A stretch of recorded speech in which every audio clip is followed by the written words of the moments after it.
ஒருத்தர் இருந்தான், வாழ்க்கையில மகிழ்ச்சியா இருக்கணும்னு ஆசைப்பட்டான். அதுக்கு என்ன வழின்னு 4 பேருகிட்ட யோசனை கேட்டான். பணம் இருந்தா மகிழ்ச்சி தானா வரும், அதனால பணம் சம்பாதிக்கிற வழியை பாரு, அதுக்கப்புறம் நீ தேடிட்டு இருக்கிற மகிழ்ச்சி உன்னை தேடிட்டு வந்து சேரும்னாங்க. அப்படின்னா மகிழ்ச்சி இருக்கிற இடம் பணம் தான் அப்படின்னு அவன் முடிவு பண்ணிக்கிட்டான். அதை சேர்க்க ஆரம்பிச்சான். கொஞ்ச நாள்ல பெரிய ஆளாயிட்டான். செல்வம் நிறைய சேர்ந்து போச்சு. இப்பவும் அவனுக்கு மகிழ்ச்சி கிடைக்கல. மறுபடியும் நண்பர்கள் கிட்ட யோசனை கேட்டான். பணம் சேர்த்தா மட்டும் இன்பம் வந்துடாது, அதை செலவு பண்ணு, பணம் மூலமா இன்பத்தை தேடு, கிடைக்கும் அப்படின்னு யோசனை சொன்னாங்க. உடனே அந்த பணத்தை எடுத்துக்கிட்டு ஊர் பூரா சுத்தினான், வெளிநாடுகள் எல்லாம் போனான், சுத்தி பார்த்தான்.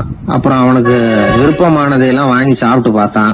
மது, போதை பழக்கம், இப்படி எதுலயும் ஈடுபட்டு பார்த்தான். கல்யாணம் பண்ணிக்கிட்டான், குடும்பம் நடத்தினான். எப்படி இருந்தாலும் அவன் எதிர்பார்க்கிற மகிழ்ச்சி அவனுக்கு கிடைக்கல. அதனால மகிழ்ச்சிங்கிறது எங்க இருக்குங்கிற ரகசியத்தை அவனால கண்டுபிடிக்கவே முடியல. கடைசியா ஒரு பெரியவர்கிட்ட யோசனை கேட்டான். அவரு சொன்னார், இல்லறத்திலேயும் உனக்கு மகிழ்ச்சி கிடைக்கலன்னா உனக்கு துறவரத்துலதான் அது கிடைக்கும்னு நினைக்கிறேன். சரி, அதையும் தான் முயற்சி பண்ணி பாப்போமே அப்படின்னு அவன் முடிவு பண்ணிக்கிட்டான். துறவரம்னா சும்மாவா?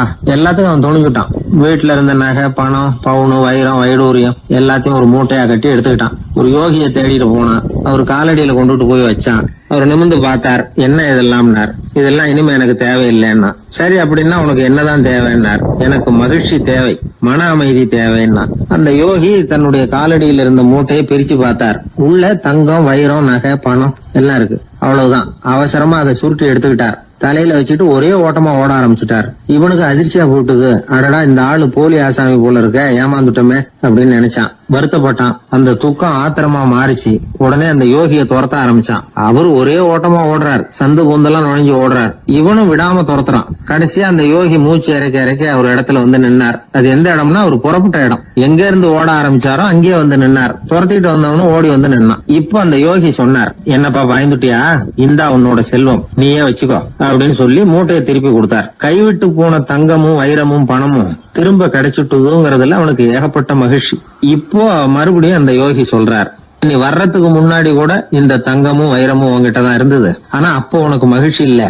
இப்போ உங்ககிட்ட இருக்கிறதும் அதே தங்கமும் வைரமும் தான். ஆனா இப்போ உன் மனசுல மகிழ்ச்சி இருக்கு. இதுல இருந்து என்ன தெரியுது? மகிழ்ச்சிங்கிறது வெளியில இல்ல, உள்ள இருக்கு. அது நம்ம மனசுல இருக்கு. இதை நல்லா புரிஞ்சுக்கணும். தங்கத்தையும் வைரத்தையும் மூட்டை கட்டி தலையில வச்சுக்கிட்டு அலைஞ்சானே, அவன் மாதிரிதான் நம்மள பல பேருக்கும் மகிழ்ச்சி எங்க இருக்குங்கிற உண்மை புரியறது இல்ல. அதனாலதான் பல சமயங்கள்ல நாம மகிழ்ச்சிக்காக அடுத்தவங்களை சார்ந்து இருக்கிறோம். நமக்கு வேண்டியப்பட்ட ஒருத்தன் பணம், நகை எல்லாத்தையும் ஒரு மூட்டையா கட்டி எடுத்துக்கிட்டு ஒருத்தர் காலடியில வச்சான். இது எனக்கு தேவையில்லைன்னா. உனக்கு என்னதான் தேவைன்னார் அவர். எனக்கு மன அமைதி தேவைன்னா. உனக்கு மன அமைதி தேவைப்படுகிற அளவுக்கு இப்ப என்ன ஆயிட்டுதுன்னார் அவர். வேற ஒண்ணும் இல்ல, இந்த பணத்தையும் நகையையும் நான் யாரு வீட்டுல எடுத்தனோ அந்த வீட்டுக்காரங்க இப்ப என் பின்னாடி துரத்திட்டு வந்துட்டு இருக்கிறாங்க, அவ்வளவுதான் அப்படின்னு நானா. மகிழ்ச்சியை தேடுகிறவர்கள் இந்த உலகத்துல அதிகம். அது எங்க இருக்குன்னு புரிந்து கொண்டவர்கள் ரொம்ப குறைவு. எது உண்மையான மகிழ்ச்சி அப்படிங்கறத புரிஞ்சுக்கிட்டு அதுக்கு தகுந்த மாதிரி நம்முடைய வாழ்க்கையை அமைச்சுக்கணும். ஒரு விஞ்ஞானி இருந்தார். அவர் பேர் என்னன்னா ஹோ, இதுதான் அவர் பேர். ஒரு ஊசியை கண்டுபிடிக்கணும், அதுக்காக அவர் ரொம்ப காலமா தலையை பிச்சுக்கிட்டு ஆராய்ச்சி பண்ணிட்டு இருந்தார். அது என்ன ஊசி தெரியுமா? இந்த தையல் மிஷின்ல இருக்குல்ல, அந்த ஊசி தான். அவருக்கு பிடிபடாம இருந்த விஷயம் என்னன்னா, அந்த ஊசியோட கூர்மையான பாகத்துல நூலை எப்படி கோக்கிறது, அது எப்படி சேர்க்கறது. அதுல மற்ற ஒரு பாகம் மிஷினுக்கு உள்ள போயிடுது. அதனால அந்த பாகத்துல சாதாரணமா மற்ற ஊசியில நாம செய்யறது மாதிரி நூலை கொண்டு போய் நுழைக்க முடியாது. அப்படியே நுழைச்சாலும் தைக்கிறது எப்படி? அது முடியாத காரியம். இதுதான் அவருக்கு இருந்த பிரச்சனை. ரொம்ப நாள் யோசனை பண்ணி பார்த்தார்.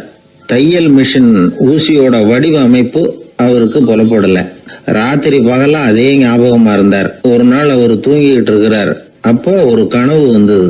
எப்படின்னா, அந்த கனவுல அவரை ஒரு மலைஜாதி மக்கள் புடிச்சிட்டு போயிடுறாங்க.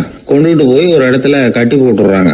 அந்த மலைஜாதி மக்களோட அரசன் ஒருத்தன் அவன் வர்றான். அவரை பார்த்து ஒரு உத்தரவு போடுறான். என்ன உத்தரவு தெரியுமா? பொழுது சாயறதுக்குள்ள நீ தையல் மிஷின் ஊசிய கண்டுபிடிக்கணும். அப்படி கண்டுபிடிக்கலன்னா உன் தலையை வெட்டி விடுவோம். இதுதான் அந்த அரசன் போட்ட கட்டளை. இவருக்கு என்ன பண்றதுன்னு ஒண்ணுமே புரியல. திருன்னு முழிக்கிறார். இந்த நேரத்துல அந்த மலை ஜாதியினர் அவரை சுத்தி சுத்தி பயங்கரமா மூழ்கிக்கிட்டு டான்ஸ் ஆடுறாங்க. தன்னை சுத்தி சுத்தி ஆடிக்கிட்டு வர்றவங்கள ரொம்ப பயத்தோட அவர் பாக்குறார். நேரம் ஆவ ஆவ தன்னோட இறுதி நேரம் நெருங்கிறத உணர்றார். ரொம்ப நெருக்கடியான நிலைமை. தன்னை சுத்தி ஆடுறவங்கள கவனிக்கிறார். அவங்க கைகள்ல ஈட்டி மாதிரி ஏதோ ஒரு ஆயுதம் வச்சிருக்கிறாங்க. அந்த ஆயுதத்தை இவர் கண்ணுக்கு நேரா கொண்டுகிட்டு வராங்க. அதை அவர் பாக்குறார். அந்த ஆயுதத்தின் கூரான முனைய இவர் கூர்ந்து கவனிக்கிறார். அந்த கூரான முனையில ஒரு சின்ன துவாரம் தெரியுது. உடனே அவருக்கு பளிச்சுன்னு ஒரு ஐடியா உதயமாகுது.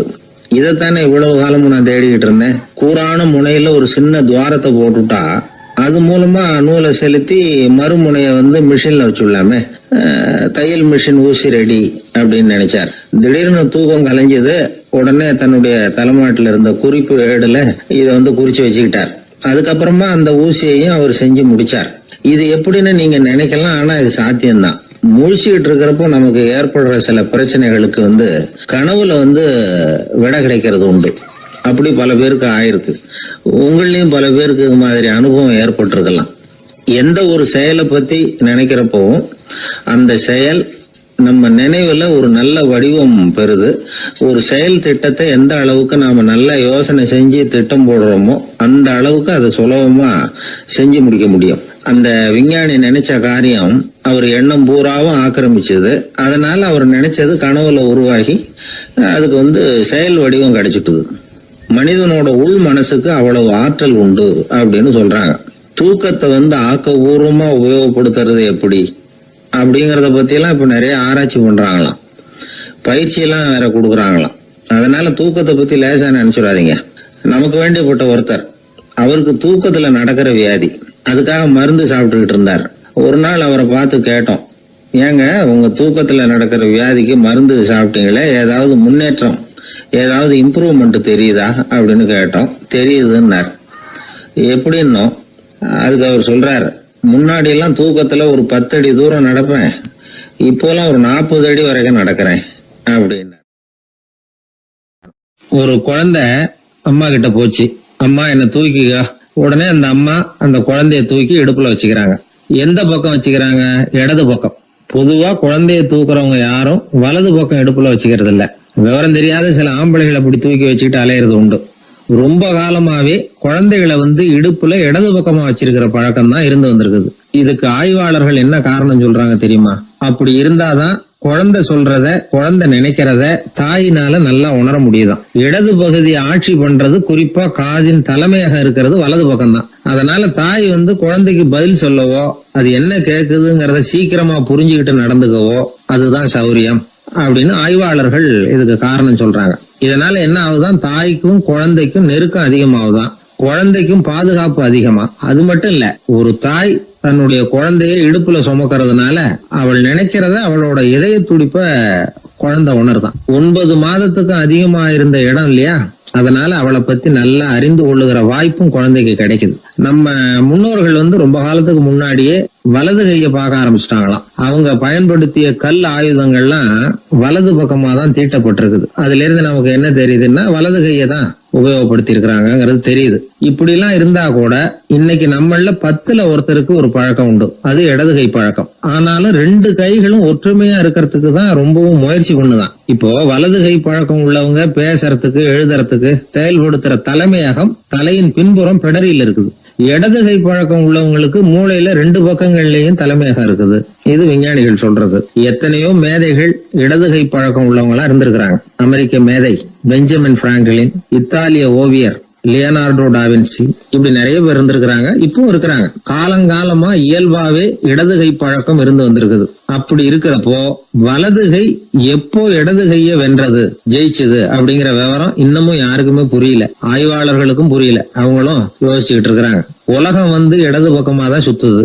வானத்துல இருக்கிற வெள்ளி வீதி, அப்புறம் அணுவுல இருக்கிற துணுக்குகள், உடம்புல இருக்கிற அமினோ அமிலம், இப்படி எல்லாமே இடதுபுறமா தான் இயங்கிட்டு இருக்குது. இவ்வளவு செய்திகள் இடது கைக்கு ஆதரவா இருக்கிறப்போ அது எப்படி வலது கை கிட்ட ஏமாந்தது அப்படிங்கிற ரகசியம் இன்னமும் யாருக்கும் தெரியலையா. இது சம்பந்தமா ஆராய்ச்சி பண்றவங்களுக்கு இது இன்னமும் ஒரு பிரச்சனையா தான் இருக்குதான். இப்படி இடது கை ஒதுங்கிட்டதுனால இப்பெல்லாம் வலது கைக்கு தான் மரியாதை அதிகமா போச்சு. ஒரு ஆசாமி இடது கையில கட்டு போட்டுட்டு வந்தானா, கையில என்னப்பா கட்டுன்னு விசாரிச்சிருக்கிறாரு ஒருத்தர். ஒரு இயந்திரத்தை பிரிச்சு ரிப்பேர் பாத்துக்கிட்டு இருந்தேன், மறுபடியும் அதை ஓட விட்டு பாக்குறப்போ இடது கை விரல் மாட்டிக்கிட்டது, அதுதான் கட்டு அப்படின்றான். நல்ல வேளை வலது கை மாட்டி இருந்தா உன்னால சாப்பிட கூட கஷ்டமா போயிருக்குமே என்னார் அவர். இதுக்கு அவன் சொன்னானா, முதல்ல வலது கை தாங்க மாட்டிக்க இருந்தது, நான் தான் உடனே புத்திசாலித்தனமா அதை இழுத்துக்கிட்டு இடது கையை கொடுத்தேன் அப்படின்னு இருக்கான். இவன் எப்பேற்பட்ட புத்திசாலி பாருங்க. இந்த வலதுகை இடதுகைங்கிறத பத்தி அறிவியல் ஆராய்ச்சி ஒரு பக்கம் இருந்தாலும் கை சுத்தமா இருக்கணும், இது வாழ்க்கைக்கு முக்கியம். உண்மை, உழைப்பு, நேர்மை இதெல்லாம் இருந்தாதான் வாழ்க்கையில முன்னேற முடியும். அதனால இந்த இடதுகை பழக்கம் வலதுகை பழக்கம் எது எப்படி இருந்தாலும் அது ஒருத்தருடைய புத்திசாலித்தனத்தை பாதிக்கிறது இல்ல. அதனால வாழ்க்கையில முன்னேறதுக்கு இது ஒரு இடைஞ்சலா இருக்கிறது இல்ல. நாம நம்ம உடம்பையும் புரிஞ்சுக்குவோம், மனசையும் புரிஞ்சுக்குவோம். அப்படி புரிந்து கொண்டு வாழ்க்கையில முன்னேறுவோம். ஒரு ஊர்ல ஒரு ஞானி இருக்கிறார். ரொம்ப பெரிய ஞானி, ரொம்ப வயசாயிட்டுது. கடைசி காலத்துல அவர்கிட்ட சில பேர் வந்தாங்க. உங்க குரு யார் அப்படின்னு கேட்டாங்க. அவர் நிமிர்ந்து பார்த்தார். எனக்கு ஆயிரக்கணக்கான குருமார்கள் உண்டு, அவங்க பேரெல்லாம் சொல்லணும்னா இந்த காலம் பத்தாது. ஆனா முக்கியமான ஒரு 3 பேரை பத்தி மட்டும் உங்களுக்கு சொல்றேன் அப்படின்னாராம். அப்புறம் சொன்னார், அந்த 3 பேர்ல ஒருத்தன் ஒரு திருடன். ஒரு சமயம் ஒரு பாலைவனம் வழியா நான் போய்கிட்டு இருந்தேன். அப்போ வழி தவறி போய் ஒரு கிராமத்துக்கு போயிட்டேன். அது இருட்டு நேரம், நடு ராத்திரி, ஊரே உறங்கி போச்சு. அந்த நேரத்தில் ஒரு ஆள் மட்டும் ஒரு வீட்டு சுவத்தில் ஏதோ பண்ணி உள்ளே நுழையறதுக்கு முயற்சி பண்ணிட்டு இருக்கிறான். அவங்கிட்ட போய் நான் இன்னைக்கு இங்கே எங்கே தங்க முடியும் அப்படின்னு கேட்டேன். அதுக்கு அவன், இந்த ராத்திரி வேளையில் அது ரொம்ப சிரமம், ஒரு திருடனோட உங்களால் தங்க முடியும்னா நீங்கள் என்னோட தங்கலாம் அப்படின்னா. நான் அவங்க கூட 1 மாதம் தங்கி இருந்தேன். ஒவ்வொரு நாள் ராத்திரியும் இப்போ நான் என்னுடைய வேலைக்கு போகிறேன், நீங்கள் ஓய்வு எடுத்துக்கோங்க அப்படின்னு சொல்லிவிட்டு போவான். அவன் திரும்பி வந்த உடனே உனக்கு ஏதாவது கிடைச்சிதான்னு நான் கேட்பேன். அதுக்கு அவன், இன்னைக்கு ராத்திரி ஒன்றும் இல்லை, நாளைக்கு மறுபடியும் முயற்சி பண்ணுவேன் அப்படின்பா. எப்பவும் அவன் நம்பிக்கை இழந்ததே கிடையாது, எப்பவும் சந்தோஷமாகவே இருப்பான். நானும் ரொம்ப காலமாக தியானம் பண்ணிக்கிட்டே இருந்தேன், ஒன்றுமே நடக்கலை. ஆனால் நான் என்ன பண்ணேன் தெரியுமா, மனசு வருத்தப்படும், நம்பிக்கை இழந்துருவேன். அப்போல்லாம் அந்த திருடனுடைய விடாமுயற்சி தான் ஞாபகத்துக்கு வரும். அதனால் அந்த திருடன் எனக்கு ஒரு குரு. என்னுடைய 2வது குரு யாருன்னா அது ஒரு நாய். இது எப்படின்னா, ஒரு சமயம் எனக்கு ரொம்ப தாகமாக இருந்தது. ஒரு நதியை நோக்கி போய்கிட்டு இருந்தேன். அப்போது ஒரு நாயும் வந்தது. அதுக்கும் தாகம். ஓடி வந்து ஆற்றை பார்த்தது. அதோட நிழல் வந்து ஆற்றுல தெரிஞ்சுது. அதை பார்த்ததும் பயந்துட்டுது. அதாவது அது தன்னுடைய சொந்த உருவத்தையே கண்டு பயந்தது. அதை பார்த்து குறைக்குது, திரும்பி ஓடிச்சு. ஆனால் அதுக்கு தாகம் அதிகமாக இருந்ததுனால அது மறுபடியும் திரும்பி வந்தது. பார்த்தா மறுபடியும் தண்ணியில் நாயோட உருவம் தெரியுது. இப்படி சில தடவை பண்ணிச்சு. இருந்தாலும் கடைசியில் தண்ணியில் குதிச்சுட்டுது துணிஞ்சி. இப்படி குதித்த உடனே அதோட உருவமும் மறைஞ்சுட்டுது. இதை பார்த்தேன். நான் என்ன புரிஞ்சுக்கிட்டேன்னா, எவ்வளவுதான் பயம் இருந்தால் கூட ஒருத்தன் தைரியமாக காரியத்தில் இறங்கணும் அப்படிங்கிறத புரிஞ்சுக்கிட்டேன். இந்த போதனை அந்த நாய்கிட்ட இருந்து எனக்கு கிடைச்சிது. இது ஒன்று. அடுத்தது என்னுடைய 3வது குரு யாருன்னா அது ஒரு சின்ன குழந்தை. நான் ஒரு சமயம் ஒரு நகரத்துக்கு போனேன். அங்கே ஒரு குழந்தை எரிகிற மெழுகுவத்தி ஒன்று எடுத்துக்கிட்டு வந்தது. நான் அந்த குழந்தைய பார்த்து வேடிக்கையாக கேட்டேன், ஏன் பாப்பா, இந்த மெழுகுவத்தியை நீயாவே கொளுத்துனியா அப்படின்னு கேட்டேன். ஆமான்னுது அந்த குழந்தை. சரி, இந்த மெழுகுவத்தி முன்னாடி எரியாமல் இருந்தது, இப்போ எரியுது. இந்த மெழுகுவத்திக்கு வெளிச்சம் எங்கேருந்து வந்தது, அதை எனக்கு காட்ட முடியுமா அப்படின்னு கேட்டேன் அந்த குழந்தைகிட்ட. இதுக்கு அந்த குழந்தை சிரிச்சுக்கிட்டு அந்த மெழுகுவத்தியை ஊதி அணைச்சுட்டுது. அதுக்கப்புறம் என்னை பார்த்து கேட்டுது, இப்போ இந்த மெழுகுவத்தியின் வெளிச்சம் போனதை பார்த்தீங்க இல்லையா, அது எங்கே போச்சுன்னு எனக்கு சொல்லுங்க அப்படின்னுது. அந்த குழந்தை இப்படி கேட்டதும் என்கிட்ட இருந்த ஆணவம் அழிஞ்சுட்டுது. நான் படித்ததெல்லாம் அந்த வினாடியில் சுக்கு நூறாக போயிட்டுது. என்னுடைய முட்டாள்தனத்தை நான் உணர்ந்தேன் அப்படின்னு இவ்வளவும் அந்த ஞானி விவரமாக சொன்னாராம். அதனால் நாம் இன்னார்கிட்டே இருந்து தான் இதை கற்றுக்கணுங்கிறது இல்லை, யாருக்கிட்டே இருந்தும் எதையும் கற்றுக்கலாம். நம்மால் ஒருத்தன் ஒரு நாய் வளர்த்துக்கிட்டு இருந்தான். அந்த நாய்க்கு வால் கிடையாது. யாரோ ஏற்கனவே வெட்டி எடுத்துட்டாங்க. இந்த நாய் தான் சார் எனக்கு குரு, அதுகிட்டே இருந்து கூட நான் பாடம் கற்றுக்கிட்டு இருக்கிறேன் அப்படின்னா. அப்படி என்ன கற்றுக்கிட்டேன் அந்த வால் இல்லாத நாய்கிட்டே இருந்து அப்படின்னு கேட்டோம். நாம் யாருக்கிட்டையும் வாலாட்டக்கூடாது அப்படிங்கிற பாடத்தை அதுகிட்டே இருந்து தான் நான் கற்றுக்கிட்டேன் அப்படின்னா. என்ன சார் உங்கள் பையன் என்ன செஞ்சுக்கிட்டு இருக்கிறான் இப்போ அப்படின்னு கேட்டார் ஒருத்தர். அடிக்கடி கண்ணாடி முன்னாடி நின்று அழகு பார்த்துக்கிட்டு இருக்கிறான் சார் அப்படின்னாரு அப்பா. இளம் பருவம் இப்படி தான் இருக்கும், அதையெல்லாம் சாதாரணமாக நினச்சிடாதீங்க அப்படின்னாரு அவர். என்ன சார் சொல்கிறீங்க, கண்ணாடி முன்னாடி நின்றுக்கிட்டு நேரத்தை வீணாக்கிக்கிட்டு இருக்கான், அதை ஒரு பெரிய விஷயமா நான் நினைக்கணுமா அப்படின்னாரு இவர்.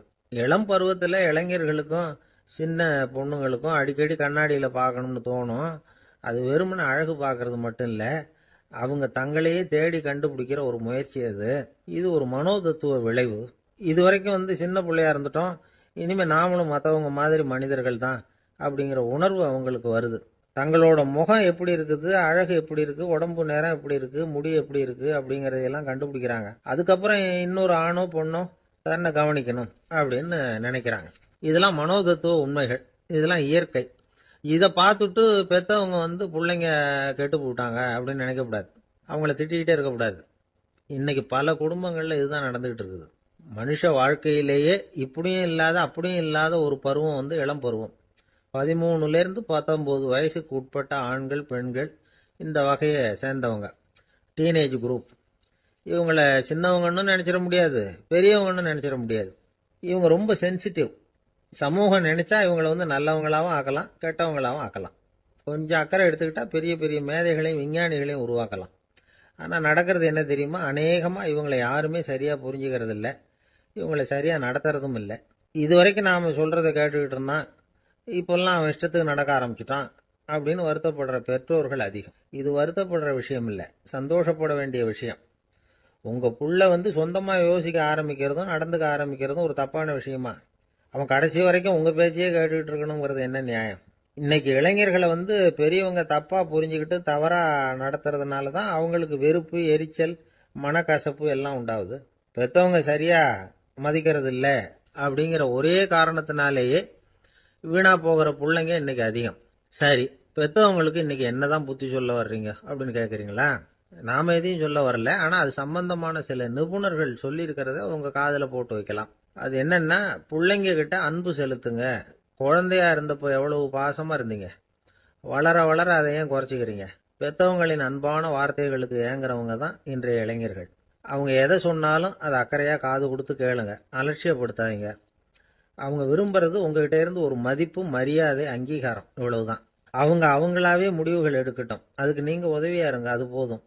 மற்றவங்க முன்னாடி, முக்கியமா அவங்க நண்பர்கள் முன்னாடி அவங்கள பத்தி மட்டமா பேசாதீங்க. அவங்க கிட்ட பொய் சொல்லக்கூடாது. நீங்க சொன்னது பொய்ன்னு தெரிஞ்சு போச்சுன்னா உங்க பேர்ல அவங்களுக்கு இருக்கிற மதிப்பு போயிடும், நம்பிக்கை போயிடும். அவங்களுக்கு முன்னாடி நீங்க சண்டை போடக்கூடாது. உங்க பிள்ளைய எப்பவும் இன்னொரு பிள்ளையோட ஒப்பிட்டு பேசுற வேலையே வேணாம். கூட பிறந்த மற்றவங்களோட கூட ஒப்பிடக்கூடாது. இப்படி செஞ்சா அவன் உங்ககிட்டயும் பிரியமா இருக்க மாட்டான், அவங்ககிட்டயும் பிரியமா இருக்க மாட்டான். புள்ள எங்க போறான், என்ன பண்றான் அப்படின்னுலாம் துப்பறிஞ்சிக்கிட்டு இருக்கக்கூடாது. இளைஞர்கள் தனிமையை விரும்புறவங்க. அவங்கள பெட்டியில வச்சு மூடி பாதுகாக்கணும்னு நினைக்கக்கூடாது. அவங்கள எப்படி பாதுகாக்கிறது அப்படிங்கிறது அவங்களுக்கே தெரியும். உங்க புள்ள எப்படி நடந்துக்கணும்னு நீங்க எதிர்பார்க்குறீங்களோ அது மாதிரி நீங்க நடந்து காட்டுங்க, அது போதும். ஒரு வீட்டில் அப்பாவும் அம்மாவும் பேசிக்கிட்டு இருக்கிறாங்க. என்னங்க, நம்ம பொண்ணு பெரியவள் ஆயிட்டா, அடிக்கடி கண்ணாடி முன்னாடி போய் நின்றுகிட்டு இருக்கிறா, சீக்கிரமா ஒரு பையனை பார்த்து கல்யாணத்தை முடிக்காம இப்படி மசன்னு கல்லு மாதிரி உட்காந்துருக்குறீங்களே அப்படின்னு சத்தம் போட்டாங்க. அந்த அம்மா, அவசரப்படாத, பார்க்கறதுக்கு கண்ணுக்கு அழகா லட்சணமா புத்திசாலியா ஒரு பையன் கிடைக்க வேணாமா, அதுதான் பார்த்துக்கிட்டு இருக்கிறேன் அப்படின்னாரு அப்பா. இதுக்கு அந்த அம்மா சொல்றாங்க, எங்க அப்பா இப்படியெல்லாம் நினைச்சுக்கிட்டு இருந்திருந்தா எனக்கு கல்யாணமே ஆயிருக்காது தெரியுமா அப்படின்னாங்களாம். ஒரு ஊர்ல ஒருத்தர் இருந்தார், ரொம்ப நல்லவர், யாருக்காவது ஏதாவது கொடுத்துக்கிட்டே இருப்பார், கொடையாளி. தினமும் யாராவது ஒருத்தருக்கு ஏதாவது கொடுக்கலன்னா அவருக்கு தூக்கம் வராது, அப்படி ஒரு பழக்கம். அது மட்டும் இல்ல, அவர் கொடுக்கறது அடுத்தவங்களுக்கு தெரியாது, அவ்வளவு ரகசியமா அதை கொடுப்பார். வலது கை கொடுக்கறது இடது கைக்கு தெரியக்கூடாதுன்னு சொல்லுவாங்கல்ல, அது மாதிரி அவர். ஒரு நாள் ராத்திரி அவர் ஏற்கனவே தயாரா கட்டி வச்சிருந்த பணம் முடிச்ச கையில எடுத்துக்கிட்டு வீட்டை விட்டு வெளியில வந்தார். தெருவில் இறங்கி நடந்தார். இன்னைக்கு யாருக்கு தர்மம் செய்யறது அப்படின்னு யோசனை பண்ணிட்டு இருட்டில் நடந்து வந்துகிட்டு இருக்கிறார். யாரோ ஒருத்தர் எதிரில் வர்றது மாதிரி தெரிஞ்சுது. உடனே அவர் கிட்ட போனார். தன்கிட்ட இருந்த பணம் முடிச்சு அவசரமா அவர் கையில திணிச்சுட்டு திரும்பி வந்துட்டார். அப்பாடா, ஒரு வழியா யாருக்கும் தெரியாம இன்னைக்கு தர்மம் பண்ணியாச்சு அப்படிங்கிற மகிழ்ச்சி, மன நிறைவு அவர் முகத்துல. நிம்மதியா தூங்கினார். அப்புறம் எழுந்திரிச்சார். மறுநாள் காலையில ஊரு பூரா ஒரே பேச்சு. என்ன பேச்சுன்னா, நேற்று ராத்திரி ஒரு திருடன் கையில யாரோ பணத்தை கொடுத்துட்டு போயிருக்கிறாங்க அப்படின்னு எல்லாரும் பேசிக்கிட்டு இருக்கிறாங்க. இதை கேள்விப்பட்டதும் அந்த பெரியவருக்கு ரொம்ப வருத்தமா போச்சு. அடடா, போயும் ஒரு திருடனுக்கா உதவி பண்ணிருக்கிறோம், பிரயோஜனம் இல்லாம போட்டுதே அப்படின்னு நினைச்சார். சரி, இன்னைக்கும் யாருக்காவது உதவி பண்ணணும் அப்படின்னு முடிவு பண்ணினார். ராத்திரி நேரம் வந்தது. இவர் வழக்கம் போல தெருவில் இறங்கி நடந்தார். கையில பணம் முடிச்சு. எதிரில் ஒரு பெண் உருவம் மங்களா தெரிஞ்சது. இவர் உடனே அந்த பெண் கிட்ட பணத்தை கொடுத்துட்டு திருப்தியா திரும்பி வந்துட்டார். மறுநாள் காலையில ஊர் பூரா என்ன பேசிக்கிட்டாங்க தெரியுமா? நேற்று ராத்திரி நெறி தவறி நடக்கிற ஒரு பெண்ணின் கையில யாரோ பணத்தை வச்சுட்டு போயிருக்கிறாங்க அப்படின்னு எல்லாரும் பேசிக்கிறாங்க. அடடா, இன்னைக்கும் தவறுதலா நடந்து போச்சு அப்படின்னு ஒரு வருத்தப்பட்டார். இருக்கட்டும், இன்னைக்கு ஏதாவது தர்மம் பண்ணுவோம் அப்படின்னு நினைச்சுக்கிட்டாரு. 3வது நாள் ராத்திரியும் புறப்பட்டார். இப்பவும் எதிரில் ஒருத்தர் வந்தார். இவர் பணத்தை கொடுத்தார், திரும்பி வந்துட்டார். மறுநாள் மக்கள் என்ன பேசிக்கிட்டாங்கன்னா, நேற்று ராத்திரி ஒரு செல்வந்தர் கையில யாரோ பணத்தை கொடுத்துட்டு போயிருக்கிறாங்க அப்படின்னு பேசிக்கிட்டாங்களாம். அவருக்கு ரொம்ப வருத்தமா போயிட்டுது. என்ன இது கனவு இப்படி ஆகிட்டு இருக்குதே அப்படின்னு நினைச்சுக்கிட்டே படுத்து தூங்கினார். அன்னைக்கு ராத்திரி ஒரு கனவு. அந்த கனவுல இறைவன் வந்து சொன்னாராம், இத பாருப்பா, நீ கொடுத்த தர்மம் வீணா போயிடல. உன்கிட்ட பணம் வாங்கின அந்த திருடன் திருந்திட்டான், அந்த பொண்ணும் திருந்திட்டா, அந்த செல்வந்தனும் கொடையாளி ஆயிட்டான், எல்லாருக்கும் உதவி பண்ண ஆரம்பிச்சுட்டான் அப்படின்னு சொன்னாராம். இந்த கதையை சொன்னவர் யாருன்னா நபிகள் நாயகம். இதுல உள்ள கருத்து என்னன்னா, நல்ல மனசோட தர்மம் பண்ணுனா அது வீணா போறதில்லை. இன்னொரு கருத்து, தர்மம் வந்து தன்னை மட்டுமல்ல அடுத்தவங்களையும் தீமையிலிருந்து காப்பாற்றும். இதுதான் நாம புரிஞ்சுக்க வேண்டியது. இந்த காலத்திலேயும் இது மாதிரி சில சம்பவங்கள் நடக்கிறது உண்டு. ஒரு பெரியவர் இருட்டில் நடந்து வந்துகிட்டு இருந்தாரு. எதிரில் வந்த ஒருத்தன் வலுக்கட்டாயமா ஒரு கையை பிடிச்சி ஒரு பண முடிப்பை கொடுத்து வச்சுக்க சொல்லிவிட்டு விலகி போயிட்டான். பெரியவருக்கு ஆச்சரியம், இந்த காலத்திலயும் இப்படி வலது கை கொடுக்கறது இடது கைக்கு தெரியக்கூடாதுன்னு நினைக்கிற கொடையாளிகள் உண்டு போல இருக்கு அப்படின்னு யோசனை பண்ணிக்கிட்டே நடந்தார். கொஞ்ச தூரம் போயிருப்பாரு. அதுக்குள்ள அதே ஆள் திரும்பி வந்தான். கொடுத்த பண முடிப்பை திருப்பி கொடுங்க அப்படின்னு கேட்டு வாங்கிட்டான். இவருக்கு ஒன்றும் புரியல.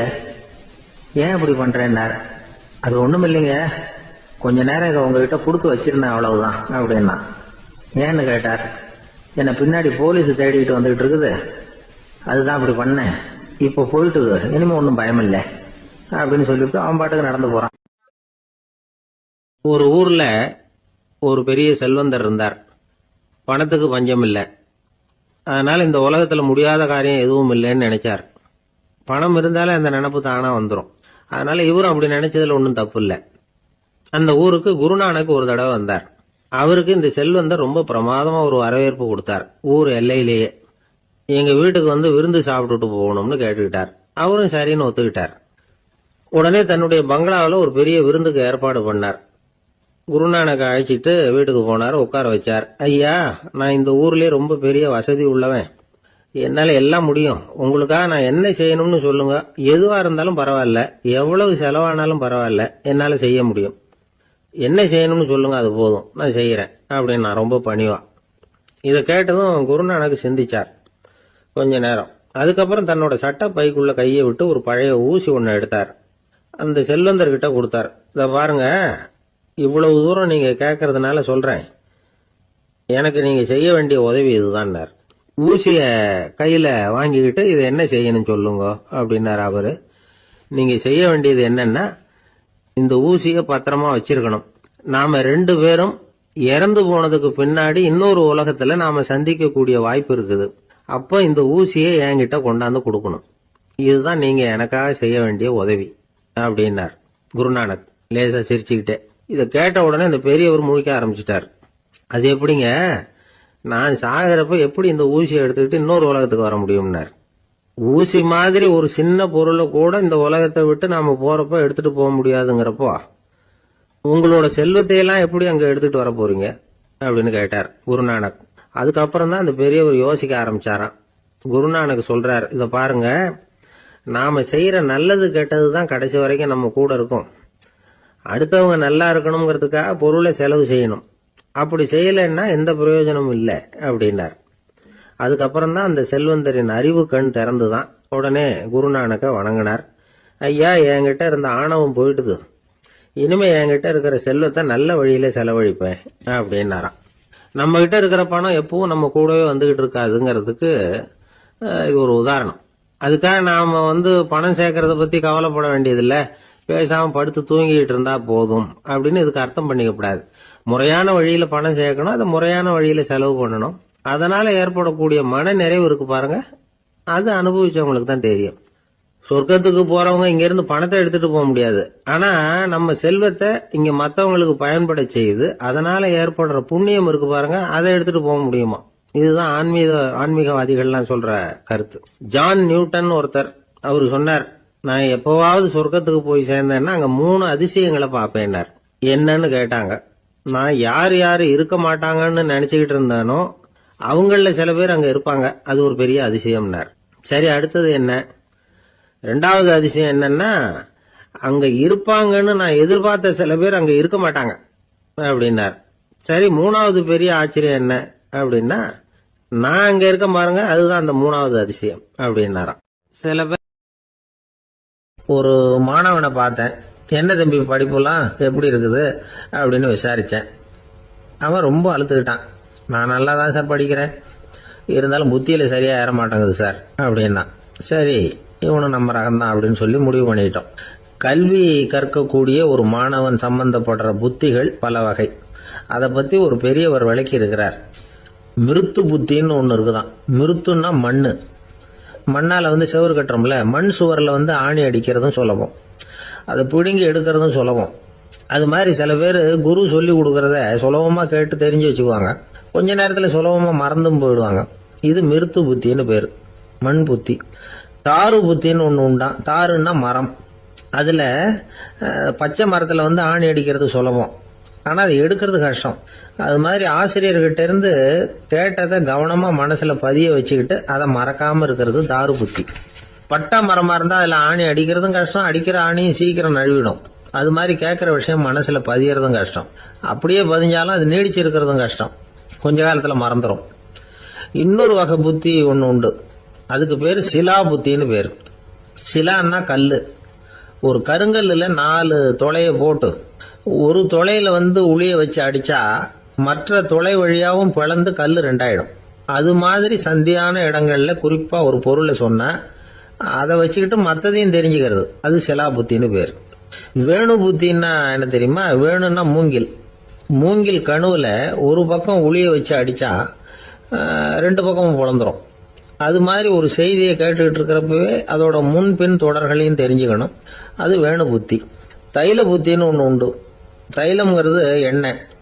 தண்ணியில ஒரு துளி எண்ணெயை விட்டா அது தண்ணி பூரா பரவி போடுதுல்ல, அது இப்படி பரவுறது மாதிரி ஆசிரியர் சுருக்கமா ஒரு கருத்தை சொன்னா அதை வச்சுக்கிட்டு பூரா விஷயங்களையும் தெரிஞ்சுக்கணும், அது தைல புத்தி.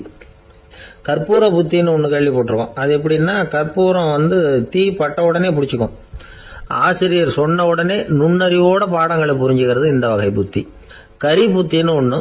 அது எப்படின்னா, கரியில நெருப்பை வச்சு விசிறிய பிறகு அதுக்கப்புறம் அது கறி நெருப்பாகும். அது மாதிரி காலம்புற சாயந்தர வேலைகளில் ஆசிரியர் பாடம் சொல்லி கொடுப்பார், அதை கொண்டு புரிஞ்சுக்கிறது இந்த வகை. கதலித்தண்டு புத்தின்னு ஒன்று சொல்லுவாங்க. கதலிங்கிறது வாழை மரம். வாழைத்தண்டுல தீ வைக்கிறது எவ்வளவு சிரமமோ அவ்வளவு சிரமத்தோட கல்வி கற்கிறது கதலித்தண்டு புத்தி. இதை தவிர இன்னும் சில வகையான மாணவர்களை கூட அடையாளம் காட்டுறாங்க. ஆசிரியர் சொன்னதுல நல்லதை மட்டும் எடுத்துக்கிறவன் அன்னம். ஆசிரியர் கிடைச்ச இடத்துல பாடத்தை கேட்டுக்கிட்டு பிறகு தனியா உட்காந்து சிந்திக்கிறவன் பசு. பசுமாடு அப்படித்தானே, புல்லு கண்ட இடத்துல மேயும், அதுக்கப்புறம் நிதானமா அசை போட்டுக்கும். ஆசிரியர் சொன்னதை தவிர வேற எதையும் சொல்ல முடியாதவன் கிளி. பல இடங்கள்ல பாடங்கள் கேட்டு கடைசியில ஒன்னும் புரியாம போறவன் ஆடு. ஆடு ஒரு செடியில வயிறார மேயாது, ஒரே செடியில இக்கரைக்கு அக்கறை பச்சைன்னா அங்கேயும் இங்கேயும் அலைஞ்சிக்கிட்டே இருக்கும். சில பேருக்கு எருமைன்னு பேரு. எருமை எப்படின்னா, குளத்து நீரை கலக்கி தான் குடிக்கும். அது மாதிரி ஆசிரியர் மனசை நோக செய்து பயில்கிற மாணவர்கள்லாம் இந்த ரகம். இவ்வளவுலாம் இருந்தாலும் இந்த காலத்து மாணவர்கள்லாம் ஒரு தனி ரகம். ஒரு ஆசிரியர் வகுப்புல பாடம் நடத்திக்கிட்டு இருந்தார். இலக்கண வகுப்பு. இறந்த காலம், நிகழ்காலம், எதிர்காலம், past tense, present tense, future tense, இதை பத்திலாம் பாடம் நடத்துறார். எல்லாம் சொல்லி கொடுத்துட்டு இப்ப நான் ஒரு வாக்கியம் சொல்லுவேன், அது என்ன காலம் அப்படிங்கறத நீங்க சொல்லணும்னார் ஆசிரியர். சரி, நாங்க மாணவர்கள்லாம், நான் நாளைக்கும் பாடம் நடத்த போகிறேன், இது என்ன காலம் அப்படின்னு கேட்டார் ஆசிரியர். அதாவது நான் நாளைக்கும் பாடம் நடத்த போகிறேன், இந்த வாக்கியம் என்ன காலம்னு கேட்டார். ஒரு பையன் மெதுவா எந்திரிச்சு சொன்னான், இது எங்க போதாத காலம் சார் அப்படின்னு சொல்லிவிட்டு உட்காந்துட்டானா. குடும்பம்னு இருந்தா கோபம் வரதான் செய்யும். அது வந்துட்டு போட்டும் பரவாயில்ல. ஆனா அந்த கோபம் ஒரே நேரத்துல 2 பேருக்கும் வந்துடாம பாத்துக்கணும். ஒரு சமயத்துல யாராவது ஒருத்தர் தான் கோபப்படணும், அடுத்தவங்க அமைதியா இருக்கணும். அதுக்கப்புறம் இவர் அமைதியான உடனே அவங்க ஆரம்பிச்சுக்கலாம். கோபமா ஏதாவது சொன்னா உடனே கோபமா பதில் சொல்லக்கூடாது. கொஞ்சம் பொறுத்து கோபம் தீர்ந்த உடனே அந்த பதிலை சொல்லலாம். அப்போ பதில் கோபமா இருந்தா கூட அது அவளுக்கு பெருசா தெரியாது. அற்ப விஷயத்துக்கெல்லாம் காய்ச்சி மூச்சுன்னு கத்திட்டு இருக்கக்கூடாது. உங்க 2 பேருக்குள்ள ஒரு தர்க்கம் ஆரம்பம் ஆயிட்டுதுன்னு வச்சுக்கோங்க. கடுமையா 2 பேரும் விவாதம் பண்றீங்க. உங்கள ஒருத்தர் இதுல ஜெயிக்கணும்னா அது நீங்களா இருக்க வேணாம், அடுத்தவங்க ஜெயிக்கிறதுக்கு நீங்க துணையா இருங்களேன். அப்படின்னா நீங்க கொஞ்சம் விட்டு கொடுக்கணும், அவ்வளவுதான். ஏதாவது குத்தம் சொல்லணுமா, செஞ்ச தப்ப சுட்டி காட்டணுமா, விமர்சனம் பண்ணணுமா, பண்ணுங்க, வேணான்னு சொல்லல. ஆனா சொன்னதை அப்படி சொல்றத கொஞ்சம் அன்பா இதமா சொல்லுங்க. எப்போ நடந்த தவறுகளை எல்லாம் இப்போ போய் மறுபடியும் ஞாபகப்படுத்திட்டு இருக்க வேண்டாம். நான் அப்பவே சொன்னேன் இந்த புடவை வேணாம்னு, நீங்க தான் கேட்கல, இப்போ பாருங்க கிழிஞ்சு போச்சு இப்படின்னு கத்துனாங்க ஒரு அம்மா. எப்போ சொன்னீங்கன்னு கேட்டா ஒரு 10 வருஷத்துக்கு முன்னாடி தீபாவளி சமயத்துல அப்படிங்கிறாங்க. அது என்ன இன்னும் அப்படியே புதுசாகவே இருக்கும்? உங்களுக்கு அவரு தான் பெருசு, அவருக்கு நீங்க தான் பெருசு. அதை விட இந்த உலகத்துல வேற எதுவும் முக்கியம் இல்லைன்னு நினைக்கணும். நீ தான் என்னுடைய உலகம்னு எத்தனை தடவை சொல்லியிருப்பீங்க? அதெல்லாம் வெறும் வசனமா போயிடக்கூடாது. ஏதாவது ஒரு பிரச்சனையை பத்தி கடுமையா விவாதம் பண்ணிட்டு இருக்கீங்க, அதை அப்படியே பாதியில விட்டுட்டு படுக்கைக்கு போயிடக்கூடாது. சொச்சத்தை நாளைக்கு பேசிக்கலாம்னு. அப்படி போனா தூக்கம் வராது. பிரச்சனையை ஒரு முடிவு பண்ணிக்கிட்டு அதுக்கப்புறமா தூங்க போகணும். ஒரு நாள்ல ஒரு தடவையாவது உங்க ஜோடியை பாராட்டி நல்ல விதமா கனிவா ஒரு வார்த்தை சொல்லணும் அப்படின்னு தீர்மானம் பண்ணீங்க. ஏதாவது தப்பு பண்ணிவிட்டீங்கன்னா பரவாயில்ல, அதை ஒத்துக்கிறதுக்கும் மன்னிப்பு கேட்கறதுக்கும் தயாரா இருக்கணும். அது ஒன்றும் கேவலம் கிடையாது. வீட்டுக்குள்ள தானே கேட்க போறீங்க, வெளியில யாருக்கு தெரிய போகுதோ? எப்படியோ உங்களுக்குள்ள ஒரு சமரசம் ஆனா சரிதான். ஒரு தகராறுன்னு எடுத்துக்கிட்டா குறைஞ்சபட்சம் அதுக்கு 2 பேர் தேவை. தனியாவே உட்காந்துக்கிட்டு நான் இப்ப தகராறு பண்ணிட்டு இருக்கிறேன் அப்படின்னு யாரும் சொல்ல முடியாது. 2 பேர் தகராறு பண்றாங்கன்னா பொதுவா அந்த 2 பேர்ல யாரு அதிகமா பேசுறாங்களோ அவங்க பேர்ல தான் தப்பு இருக்கும். அதை மனசுல வச்சுக்கணும். இதெல்லாம் தான் அந்த புத்தகத்துல போட்டிருக்கிற வழிமுறைகள். இவ்வளவும் சரியா வரலன்னா அப்புறமா சொல்லுங்க, வேற புத்தகம் ஏதாவது இருக்கான்னு தேடுவோம். ஒரு கணவன் தன்னுடைய மனைவியை அழைச்சிட்டு ஒரு மனோதத்துவ டாக்டர் கிட்ட வந்தாராம்.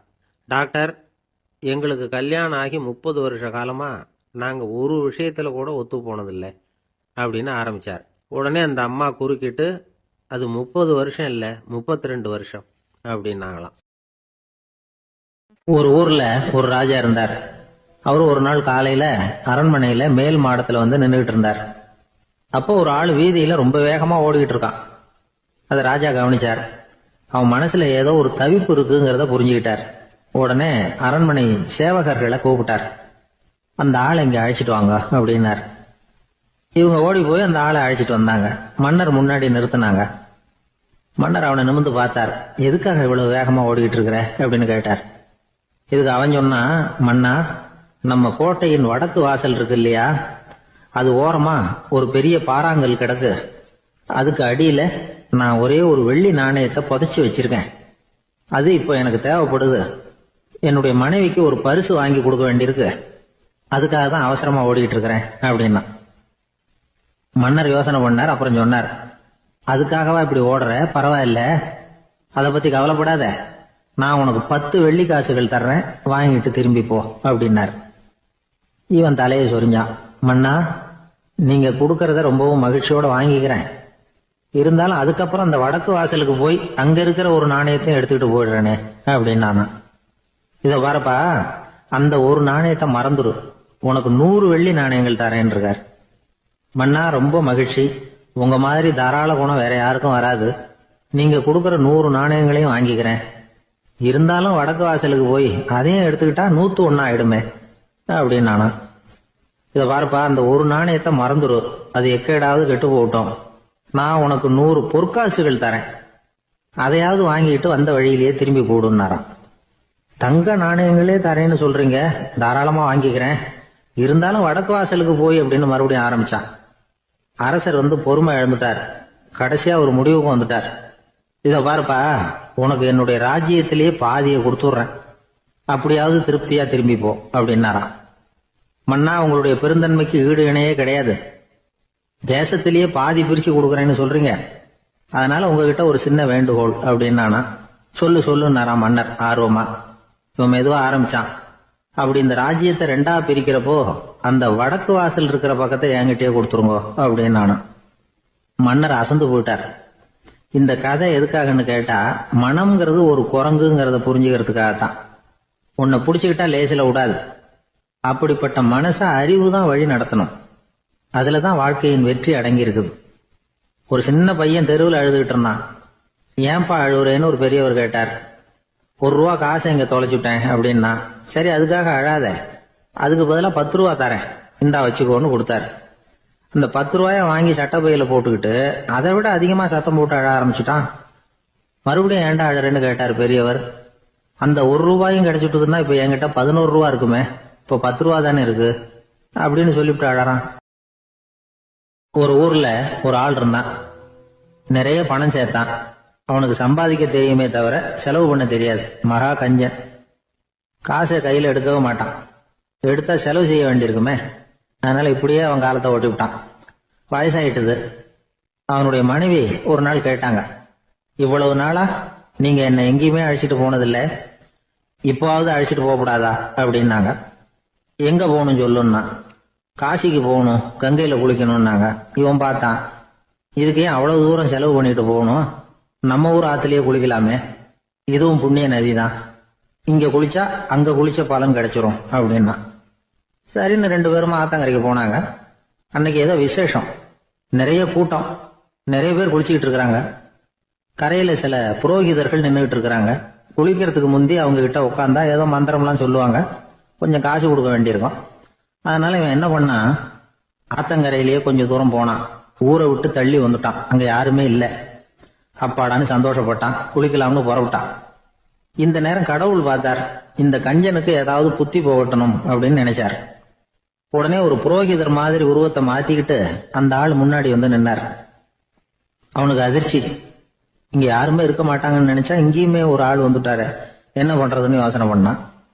புரோகிதர் உருவத்தில் இருந்த கடவுள் சொன்னார், இதை பாருங்க, இன்னைக்கு விசேஷ நாள், நீராடுறதுக்கு முன்னாடி சுயகல்பம் பண்ணிக்கிறது ரொம்ப நல்லது அப்படின்னார். என்கிட்ட பணம் எதுவும் இல்லையேன்னா. பரவாயில்ல, அப்புறமா கொடுங்க, வாங்கிக்கிறேன். ஆனா ஒண்ணு, எவ்வளவு கொடுப்பீங்கிறத மட்டும் இப்பவே சொல்லி கொடுங்க அப்படின்னார். இவன் ரொம்ப யோசனை பண்ணான். ஒரு 10 பைசா தரேன் அப்படின்னா. சரின்னு ஒத்துக்கிட்டு எல்லா கிரியைகளையும் அவர் செஞ்சார். அதுக்கப்புறம் கணவனும் மனைவியும் ஆத்துல குளிச்சாங்க. அவர் போயிட்டார். கொஞ்ச நாள் கழிச்சு அவன் வீட்டுக்கு வந்தார், கடனை வசூல் பண்றதுக்கு. வாசல்ல நின்றுகிட்டு இருந்த அவன் மனைவி இவரை பார்த்ததும் தயங்க ஆரம்பிச்சாங்க. அந்த அம்மா கிட்ட விஷயத்த சொன்னார். அந்த அம்மா ஓடி போய் உள்ள இருக்கிற தன்னுடைய கணவர்கிட்ட சொன்னாங்க. அவன் யோசனை பண்ணான், இப்ப வெளியில போனா அவனுக்கு 10 காசு கொடுக்க வேண்டியிருக்கும், அதனால எனக்கு காய்ச்சல்னு அந்த ஆளுகிட்ட சொல்லிவிடு, இன்னொரு சந்தர்ப்பத்துல என்ன வந்து பார்க்க சொல்லு அப்படின்னா. அந்த அம்மா போய் சொன்னாங்க. அப்படிங்களா, அப்படின்னா அவரை நான் உடனே போய் பார்க்கணுமே அப்படின்னு உள்ள நுழைய ஆரம்பிச்சார். அவங்க மறுபடியும் இருங்க தான் வரேன்னு சொல்லிவிட்டு உள்ள ஓடி விஷயத்த சொன்னாங்க. இது எதுடா வம்பா போச்சு அப்படின்னு பார்த்தான். மனைவியை கிட்டத்துல கூப்பிட்டான். இதோ பாரு, ஜன்னி கண்டு நான் இறந்து போயிட்டதா சொல்லிவிடு அப்படின்னா சொன்னாங்க. புரோகிதர் பார்த்தார். அப்படின்னா ஒரு வழியா இருந்து அவருடைய இறுதி சடங்குகளையே நானே முடிச்சுட்டு போயிடுறேன் அப்படின்னார். உள்ள இருந்தவன் யோசனை பண்ணான், அந்த ஆள் என்ன விடமாட்டான் போல இருக்கு, அதனால ஒரு சவப்பெட்டியில என்னை வச்சு தூக்கிக்கிட்டு மயானத்துக்கு போங்க, பாத்துக்கலாம் அப்படின்னா. புரோகிதரை விடுற மாதிரி இல்ல, கூடவே நடந்து போயிட்டு இருக்கிறார். அங்க இறக்கி சடங்குகளை முடிச்சுட்டு தீ வைக்கிற நேரம் பொட்டிக்குள்ள இருந்த நம்ம ஆளு அலறி அடிச்சுட்டு வெளியில ஓடி வந்தான். புரோகிதர் உருவத்தில் இருந்த கடவுள் சிரிச்சார், தன்னுடைய சுய உருவத்தை காட்டினார். அதுக்கப்புறம் அவனை கூப்பிட்டு, இத பாருப்பா, ஏன் இப்படி அல்லாடுற, ஏதாவது வர வேணும்னா கேள் தரேன் அப்படின்னார். அவன் யோசனை பண்ணான்.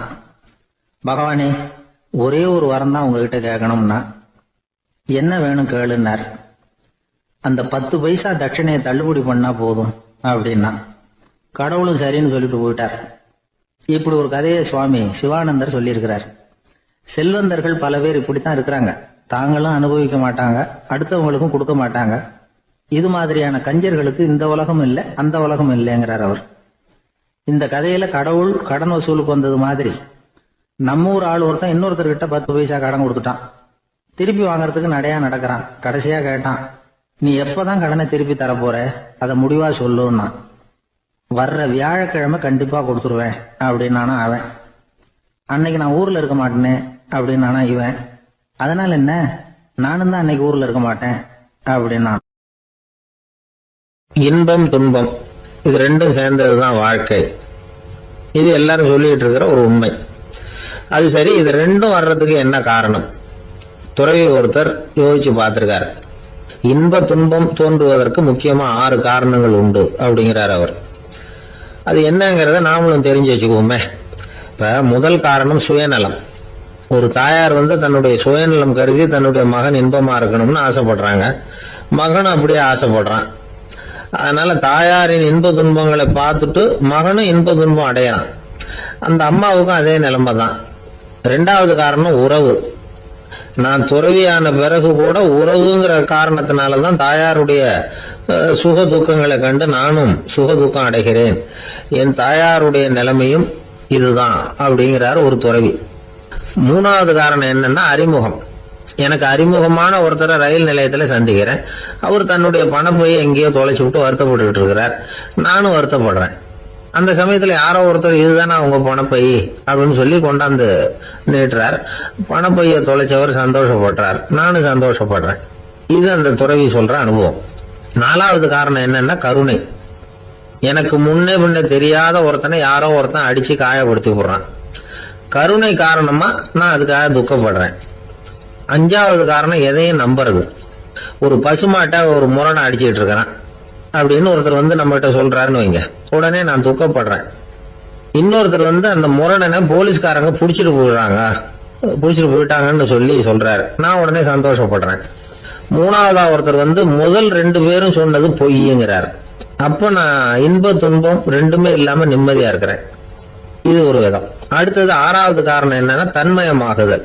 ஒரு நாவல் படிச்சுட்டு இருக்கிறோம், அதுல வர்ற பாத்திரங்களோட நாம ஒன்றி போயிடுறோம். அதுல வர்ற பாத்திரங்கள் சிரிச்சுன்னா நாமளும் சிரிக்கிறோம், அது அழுதுன்னா நாமளும் அழறோம். அதெல்லாம் அந்த துறவி சொல்ற அனுபவ உண்மைகள். இன்ப துன்பம் ரெண்டும் தோன்றுவதற்கு சுயநலம், உறவு, அறிமுகம், கருணை, எதையும் நம்புறது, தன்மயமாகிறது, இது எல்லாம் தான் முக்கிய காரணம் அப்படின்னு அவர் சொல்றார்.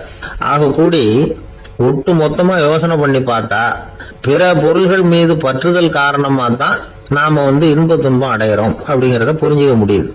மனுஷன் இன்ப துன்பம் அடையறதுக்கு 7வது காரணம் கூட ஒண்ணு உண்டு அப்படின்னு சொல்லிட்டே வந்தார் ஒருத்தர். அது என்ன அப்படின்னு கேட்டோம். அதுதான் சார் இந்த நீங்க சொல்லிட்டு வர்ற இன்று ஒரு தகவல்னார். எப்படி சொல்றீங்கன்னு கேட்டோம். இன்று ஒரு தகவல் கேட்க ஆரம்பிக்கிறப்போ மனசுல இன்பம், ஆரம்பிச்ச உடனே இது ஏற்கனவே கேட்ட சமாச்சாரமாச்சே அப்படின்னு நினைக்கிறப்போ துன்பம் அப்படின்னு அதுக்கு ஒரு விளக்கம் கொடுத்தார்.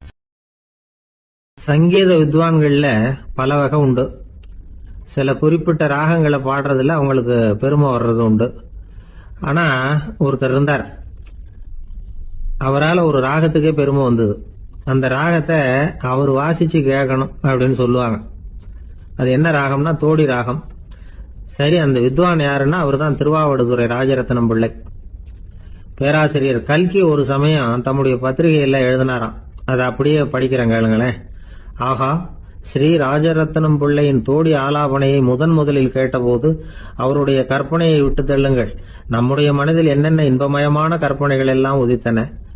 குழந்தை தாயிடம் கொஞ்சம் குரலை கேட்டோம், அன்னை குழந்தையிடம் கொஞ்சம் குரலை கேட்டோம், ரதியும் மன்மதனும் பேசிக்கொண்ட காதல் மொழிகளை கேட்டோம், முருகன் சிவபெருமான் செவிகுளிர மொழிந்த உபதேசத்தை கேட்டோம், கலைமகள் கவிஞனுக்கு அருளிய ஆசி மொழிகளை கேட்டோம், நாரத முனிவருடைய தம்பூரா சுருதியை கேட்டோம், ராவணன் தன் எலும்பை ஒடித்து வீணையாகச் செய்து வாசித்த கானத்தை கேட்டோம், கானப் பறவைகளின் கலகல ஒலியை கேட்டோம், கோல குயில்களின் குரல் இனிமையை கேட்டோம்.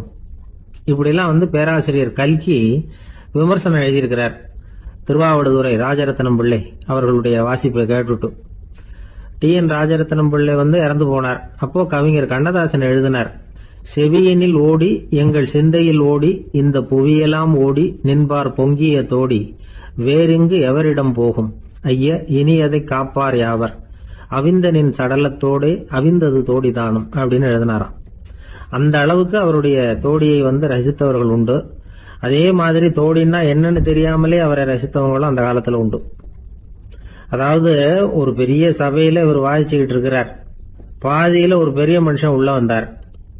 அவர் உடம்புல பட்டு வேஷ்டி, ஜருகை, அங்கவஸ்திரம், வாயில வெத்தலை, வாசனை புகையில, காதுல வைரக்கடுக்கன், கழுத்துல தங்க சங்கிலி, கை விரல் பூரா மோதிரம், கையில ஒரு வெள்ளி வெத்தலை புட்டி, உதவிக்கு 2 பேர் பக்கத்துல. இவ்வளவு பந்தாவோட வரார் கச்சேரி கேட்கறதுக்கு. இப்படி வந்தவர் முதல் வரிசையில வந்து உட்கார்ந்தார். வித்வான் வாசிச்சு முடிச்சதும் இவர் அவரை பார்த்து, ஐயா, நீங்க தோடி வாசிக்கிறதுல ரொம்ப கெட்டிக்காரர்னு கேள்விப்பட்டிருக்கேன், அதை கேட்கறதுக்காக தான் மெனக்கிட்டு வந்திருக்கிறேன், அதை வாசிங்களேன் அப்படின்னாராம் இந்த பெரியவர். ராஜரத்னம் பிள்ளைக்கு ஒன்றும் புரியல. ஏன்னா இதுவரைக்கும் அவர் வாசிச்சுக்கிட்டு இருந்ததே அந்த தோடி ராகத்தை தான். அதை வாசிச்சு முடிச்சதும் அதை வாசிங்களேன்னு இவர் கேட்கிறார். அப்படின்னா இவரோட ஞானம் எப்படிப்பட்டது?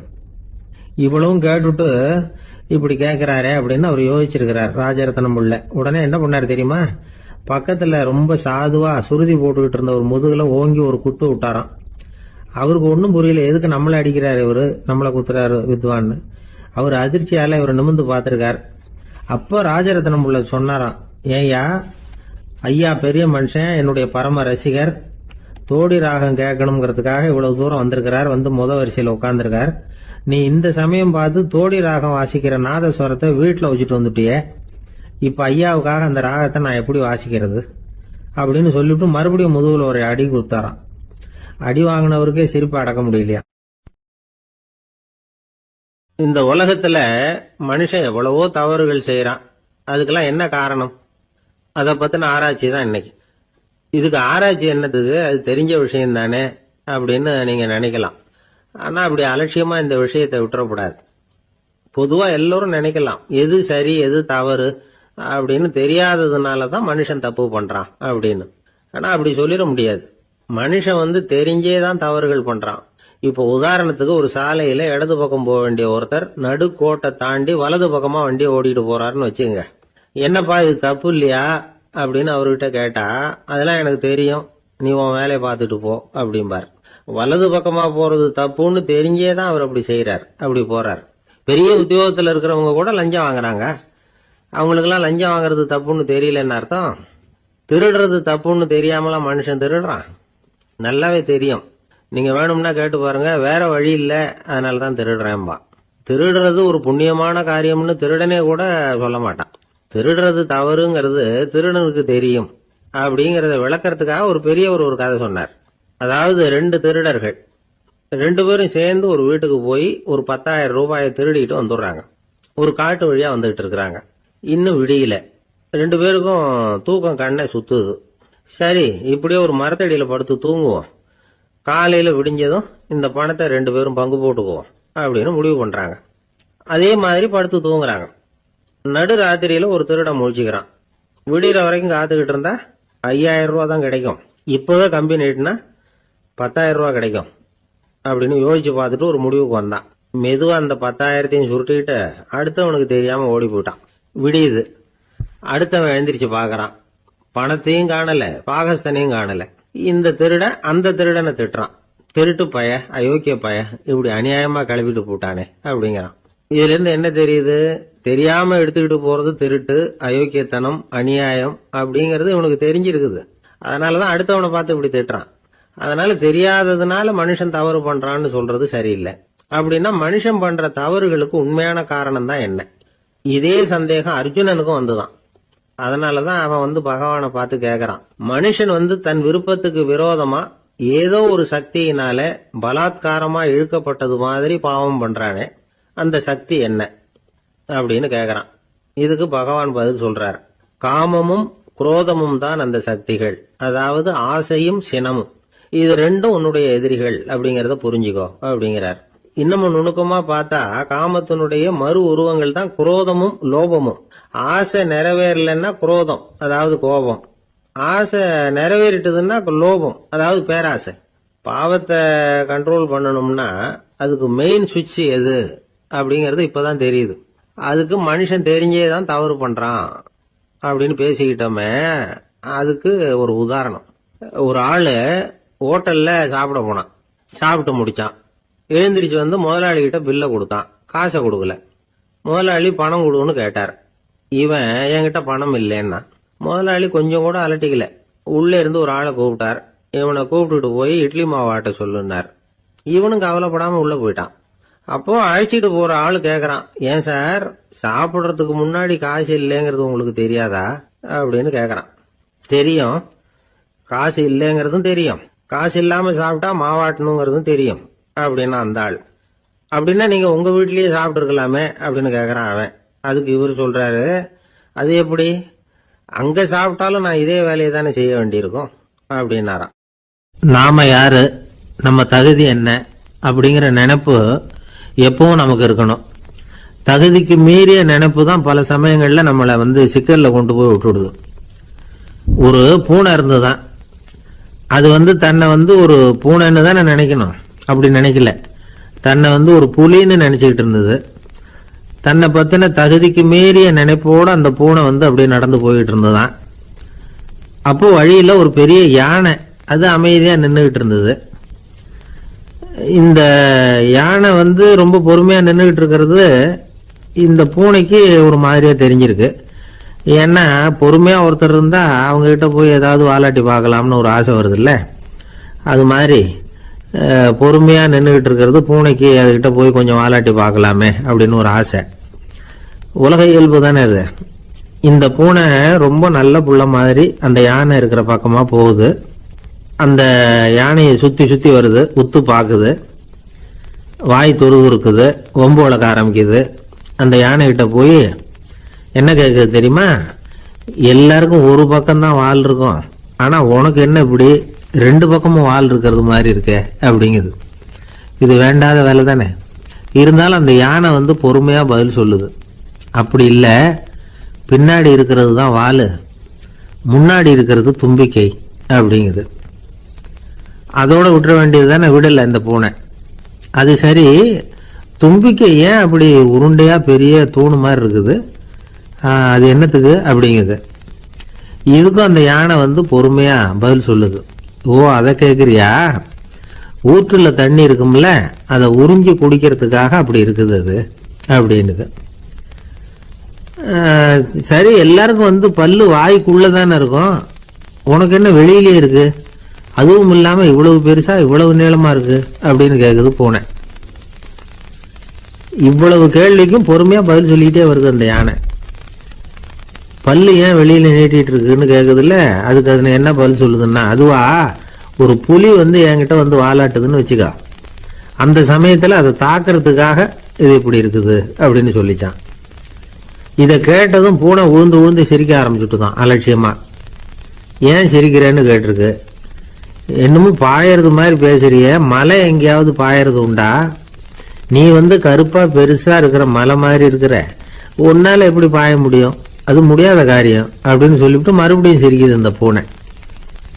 என் உடம்ப பார்த்துட்டு தானே மலைன்னு சொல்ற, நான் பாய வேண்டிய அவசியம் இல்லை, என்னுடைய எதிரியை பாய வச்சிருவேன் அப்படின்னு இருக்கு. எப்படி பாய வைப்பேன்னு கேட்டுதான் பூனை. உன்னை பாய வைக்கிறேன் பார் அப்படின்னு சொல்லி அந்த பூனையை அப்படியே தும்பிக்கையால லேசா தூக்கி வேகமா விட்டெறிஞ்சுதான். எங்கேயோ போய் தூரத்துல பொத்துன்னு விழுந்தது அந்த பூனை. அப்பாடான்னு இடுப்பு பிடிச்சிக்கிட்டே எழுந்திரிச்சு நின்று பாக்குது. தூரத்துல அந்த யானை இன்னமும் பொறுமையா ஆனா கம்பீரமா நின்றுகிட்டு இருக்குது. இப்பதான் அந்த பூனைக்கு ஞானோதயம் பிறகுதான். யானை பாய வேண்டிய அவசியம் இல்லை, அதுக்கு நீளமா தும்பிக்கை இருக்குது அப்படிங்கறத அது புரிஞ்சுக்கிட்டு தான். வலியாரிடம் வாயாடக்கூடாது அப்படிங்கிற பாடத்தை இந்த பூனை கத்துக்கிட்டது. இந்த காட்சி பாவேந்தர் பாரதிதாசன் கைவண்ணத்துல ஒரு கவிதையா உருவெடுத்து வருது. பாவேந்தர் எழுதின கவிதை என்ன தெரியுமா, இரண்டு பக்கமும் வாலா என்றது பூனை, எதிரிலே தும்பிக்கை என்றது யானை, உருண்ட துதிக்க ஏனோ என்றது பூனை, ஊற்று நீரை உறிஞ்ச என்றது யானை, திரண்டு நீண்ட பல் ஏன் என்றது பூனை, சீரும் புலியை தாக்க என்றது யானை, இருண்ட மலை பாயாதென்றது பூனை, எடுத்தெறிந்தது பூனையை போய் யானை. இந்த கவிதையில ஒரு பாடமும் இருக்கு, படமும் இருக்கு.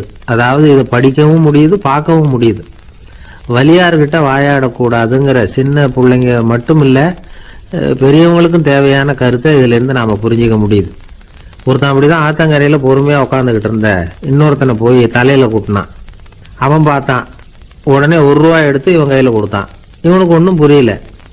அவன் சொன்னான், இந்த ஊர்ல இப்படி ஒரு வழக்கம், யாரை கூட்டினாலும் ஒரு குட்டுக்கு ₹1 வீதமா கொடுத்துடுறது பழக்கம் அப்படின்னு பொறுமையா சொல்லியிருக்கிறான். இவனுக்கு ரொம்ப ஆசை உண்டாயிட்டுது. உடனே ஊருக்குள்ள ஓடினான். கொஞ்ச நேரம் கழிச்சு திரும்பி ஓடி வந்தான். அந்த முதல் ஆசாமியை மறுபடியும் பார்த்தான். உங்க பேச்சை கேட்டுட்டு ஊருக்குள்ள போய் ஒரு பெரிய ஆசாமியை பார்த்து அவன் தலையில 10 குட்டு கூட்டினேன். ஆனா அவன் உடனே என்கிட்ட இருந்ததை எடுத்து என் கையிலேயே கொடுத்துட்டான் அப்படின்னா. என்னத்த பணத்தையான்னு கேட்டிருக்கிறான். இல்ல பல்லு அப்படின்னு சொல்லி கையில காட்டினான். எல்லாமே நாற்காலிக்கு ஆசைப்படாதவர்கள் அப்படின்னு சொல்லிட முடியாது. ஏன்னா நிறைய பேர் நாற்காலிக்கு ஆசைப்படுறவங்கள நாம பார்க்குறோம். உட்கார்றதுக்கு ஒரு நாற்காலி கிடைச்சிடாதா, அதோட ஒரு கால் உடஞ்சி முக்காலியா இருந்தாலும் பரவாயில்ல, ஒரு மாதிரியா அனுசரிச்சு உட்காந்துக்கலாம் அப்படின்னு அலையிறவங்க எத்தனை பேர். இந்த காலத்துல மட்டும்தான் அப்படின்னு இல்லை, அந்த காலத்திலும் இதே மாதிரி ஆசைகள் சபலங்கள் இருந்திருக்கும் போல இருக்கு. பரமசிவன் வசிஷ்டருக்கு ஒரு விசேஷமான ஆசனத்தை கொடுத்திருந்தாராம். சரி, அப்படி என்ன அதுல விசேஷம்னா, வசிஷ்டர் ஒரு குறிப்பிட்ட இடத்துக்கு போகணும்னு நினைச்சு புறப்படுறாருன்னு வச்சுக்கோங்க. அவருக்கு முன்னாடியே இந்த ஆசனம் புறப்பட்டுரும். போய் ஒரு வசதியான இடமா பார்த்து இருந்துக்கும். வசிஷ்டர் போவார். அங்க போனதும் எங்க உட்காரலாம்ங்கிற இட பிரச்சனையெல்லாம் அவருக்கு ஏற்படுறதில்லை. அதுதான் இவருடைய இருக்கை அங்கே முன்னாடியே போய் காத்துக்கிட்டு இருக்குதே. நேராக போவார், அதில் உட்காந்துக்குவார். மற்ற முனிவர்கள்லாம் இதை பார்த்தாங்க. அவங்களுக்கு பொறாமையாக இருந்துதான். எல்லாரும் ஒரு இடத்துல கூடி இதை பற்றி பேசியிருக்கிறாங்க. என்ன இது, நாமளும் அவரை மாதிரி தானே இருக்கிறோம், இருந்தாலும் நமக்கும் அது மாதிரி ஒரு ஆசனம் கிடைக்கலையே அப்படின்னு யோசனை பண்ணியிருக்காங்க. சரி, நேராக பரமசிவன்கிட்டயே போவோம், இதை பற்றி கேட்போம் அப்படின்னு நினச்சிக்கிட்டு போனாங்களாம். பரமசிவனை பார்த்துருக்குறாங்க. ஐயா, நாங்களும் முனிவர்கள் தானே, வசிஷ்டர் பண்ணுறது மாதிரி நாங்களும் உங்களை குறித்து கடும் தவம் பண்ணிட்டு தானே இருக்கிறோம். அப்படி இருக்கும்போது அவருக்கு மட்டும் ஏன் இந்த விசேஷ சலுகை அப்படின்னு கேட்டிருக்காங்க. அதுக்கு பரமசிவன் சொன்னாராம், முனிவர்களே, உங்கள் கேள்விக்கு நான் பதில் சொல்கிறேன், ஆனால் அதுக்கு முன்னாடி நீங்கள் ஒரு காரியம் பண்ணணும்னாராம். என்ன செய்யணும் சொல்லுங்கன்னு இருக்காங்க. நீங்கள் ஒவ்வொருத்தரும் தனித்தனியாக போய் உங்களை விட உயர்ந்த ஒருத்தரை தேடி கண்டுபிடிச்சி அவருக்கு அதிதி பூஜை பண்ணி அவரை ஒரு மண்டலத்துக்குள்ளே என்கிட்ட அழைச்சிட்டு வந்துருங்க அப்படின்னாராம். சரின்னு எல்லாரும் புறப்பட்டுருக்காங்க. அவங்க போனதுக்கு அப்புறம் நந்தி தேவனை அழைச்சி வசிஷ்டரை கூப்பிட்டுக்கிட்டு வர சொன்னாராம். அவர் வந்தார், வணங்கினார். வசிஷ்டரே, இன்னையிலேருந்து ஒரு மண்டலத்துக்குள்ள உங்களை விட தாழ்ந்தவர் ஒருத்தரை தேடி கண்டுபிடிச்சி அவருக்கு அதிதி பூஜை பண்ணி அவரை என்கிட்ட கூப்பிட்டுட்டு வாங்கன்னு விட்டார். சரின்னு இவரும் புறப்பட்டு போயிட்டார். கொஞ்ச நாள் ஆச்சு. முனிவர்கள்லாம் திரும்பி வந்தாங்க. பரமசிவன் முன்னாடி நின்னாங்க. ஐயா, எவ்வளவோ தேடி பார்த்துட்டோம், எங்களை விட உயர்ந்தவர்கள் யாருமே கிடைக்கல அப்படின்னாங்களாம். வசிஷ்டரும் சேர்ந்தார். ஐயா, எவ்வளவோ தேடி பார்த்தேன், என்னை விட தாழ்ந்தவர் யாருமே கிடைக்கல அப்படின்னாராம். அவரே தொடர்ந்து சொன்னார், என்னுடைய மனைவி எனக்கு அடங்கினவ தானே, அவளுக்காவது அதிதி பூஜை பண்ணி அழைச்சிட்டு வந்துடலாமான்னு யோசிச்சு பார்த்தேன். என்னோட மனசு அதுக்கும் இடம் கொடுக்கல. ஏன்னா அவளோட பதி விரதத்துக்கு முன்னாடி நாம ஏமாத்திரம் அப்படின்னு யோசிச்சு பார்த்தேன்.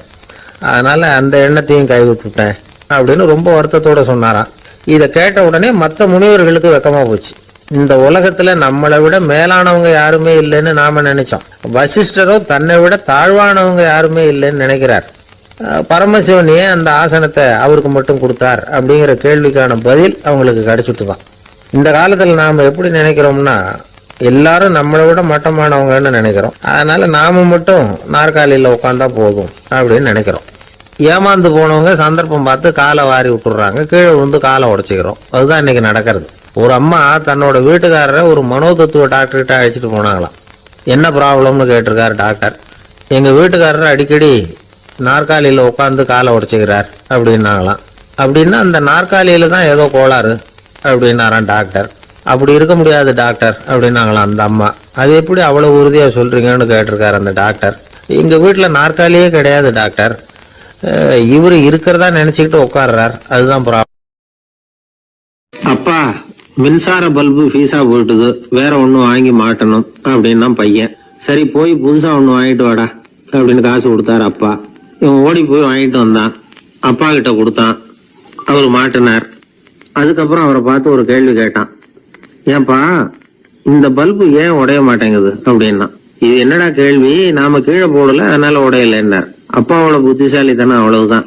ஆனா பையன் கேட்டது அந்த அர்த்தத்துல இல்ல. ஒரு மின்சார பல்பு குமிழின் கண்ணாடி இருக்குல்ல, அதோட கனம் எவ்வளவு இருக்கும்? ஒரு 1/2 மில்லிமீட்டர் அவ்வளவுதான் இருக்கும் அந்த கனம்.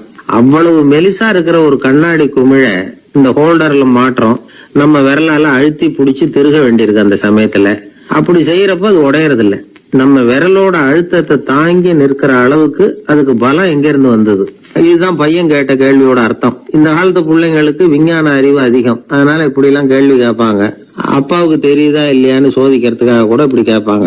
இந்த மாதிரி சோதனைக்கெல்லாம் இந்த காலத்து அப்பாக்கள் தயாரா இருக்கணும். இல்லைன்னா பையன் அலட்சியமா நினைச்சிருவான். மின்சார பல்பு கண்ணாடி மெலிசா இருந்தாலும் நாம அழுத்தி பிடிக்கிறப்போ அது உடையாம இருக்கிறதுக்கு காரணம் நாம இயற்கையோட ஒரு தத்துவத்தை அதுல பயன்படுத்தி இருக்கிறோம். அது என்ன இயற்கையின் தத்துவம்? அதுதான் முட்டை ஓட்டு தத்துவம். இது இயற்கை உருவாக்குன ஒரு தத்துவம். ஆதி காலத்திலேயே இயற்கை இந்த தத்துவத்தை உருவாக்கி விட்டுது. அதாவது பறவைகளோட முட்டை ஓடு எப்படி இருக்கு? அதோட கனம் எவ்வளவு இருக்கும்? மின்சார பல்பு மாதிரி தானே, ரொம்ப மெலிசா தான் இருக்கு. பறவைகள் இனவிருத்திக்காக முட்டை போடணும். அந்த முட்டை எப்படி இருக்கணும்? இயற்கை கொஞ்சம் யோசிச்சு பார்த்தது. முட்டை ஓடு ரொம்ப கனமா தடிமனா இருந்தா உள்ள வளர்ற குஞ்சு அதை உடைச்சிட்டு வெளியில வர முடியாம போயிடும். அதே நேரத்துல அது ரொம்ப மெலிசா இருந்தா தாய் பறவைகள் அது மேல உட்காந்து அடகாக்குறப்போ உடல் எடை தாங்க முடியாம முட்டைகள் உடைஞ்சு போயிடும். என்ன பண்றது? முட்டை பலமாவும் இருக்கணும், பலம் இல்லாமலும் இருக்கணும். குஞ்சு அதை உடைச்சுக்கிட்டு வெளியில வரணும். தாயால அது உடையக்கூடாது. ஒரே நேரத்துல உறுதியாவும் உறுதி இல்லாமலும் முட்டை ஓடு அமையணும்னா அது எப்படி சாத்தியம்? இது கொஞ்சம் குழப்பமாவும் நமக்கு புரியாத மாதிரி இருக்குது இல்ல. அதனாலதான் இதை தத்துவம் அப்படின்னு சொல்றோம். முட்டை ஓட்டு தத்துவம் இயற்கை கண்டுபிடிச்ச ஒரு அபூர்வமான அமைப்பு. அதுதான் முட்டை வடிவம்.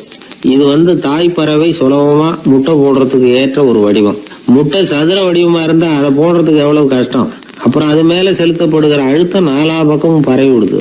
அதனால அந்த அழுத்தத்துக்கு பலம் குறைஞ்சிருது. குறிப்பிட்ட சிறு பரப்புல அளவுக்கு அதிகமா விசை செலுத்தப்படுறது இல்ல. அதனால முட்டையோட வடிவம் தான் அந்த உறுதிக்கு காரணம். இது எப்பேற்பட்ட தத்துவம்? இதுதான் மின்சார பல்பு செய்யறப்போ நாம காப்பி அடிச்சிருக்கிறோம். பொதுவா வகுப்புல காப்பி அடிச்சாதான் முட்டை போடுறது வழக்கம். நாம முட்டையே காப்பி அடிச்சிருக்கிறோமே, இது எப்பேற்பட்ட காப்பி? ஒரு ஆசிரியர் வகுப்புல பசங்களை பார்த்து ஒரு கேள்வி கேட்டாராம்.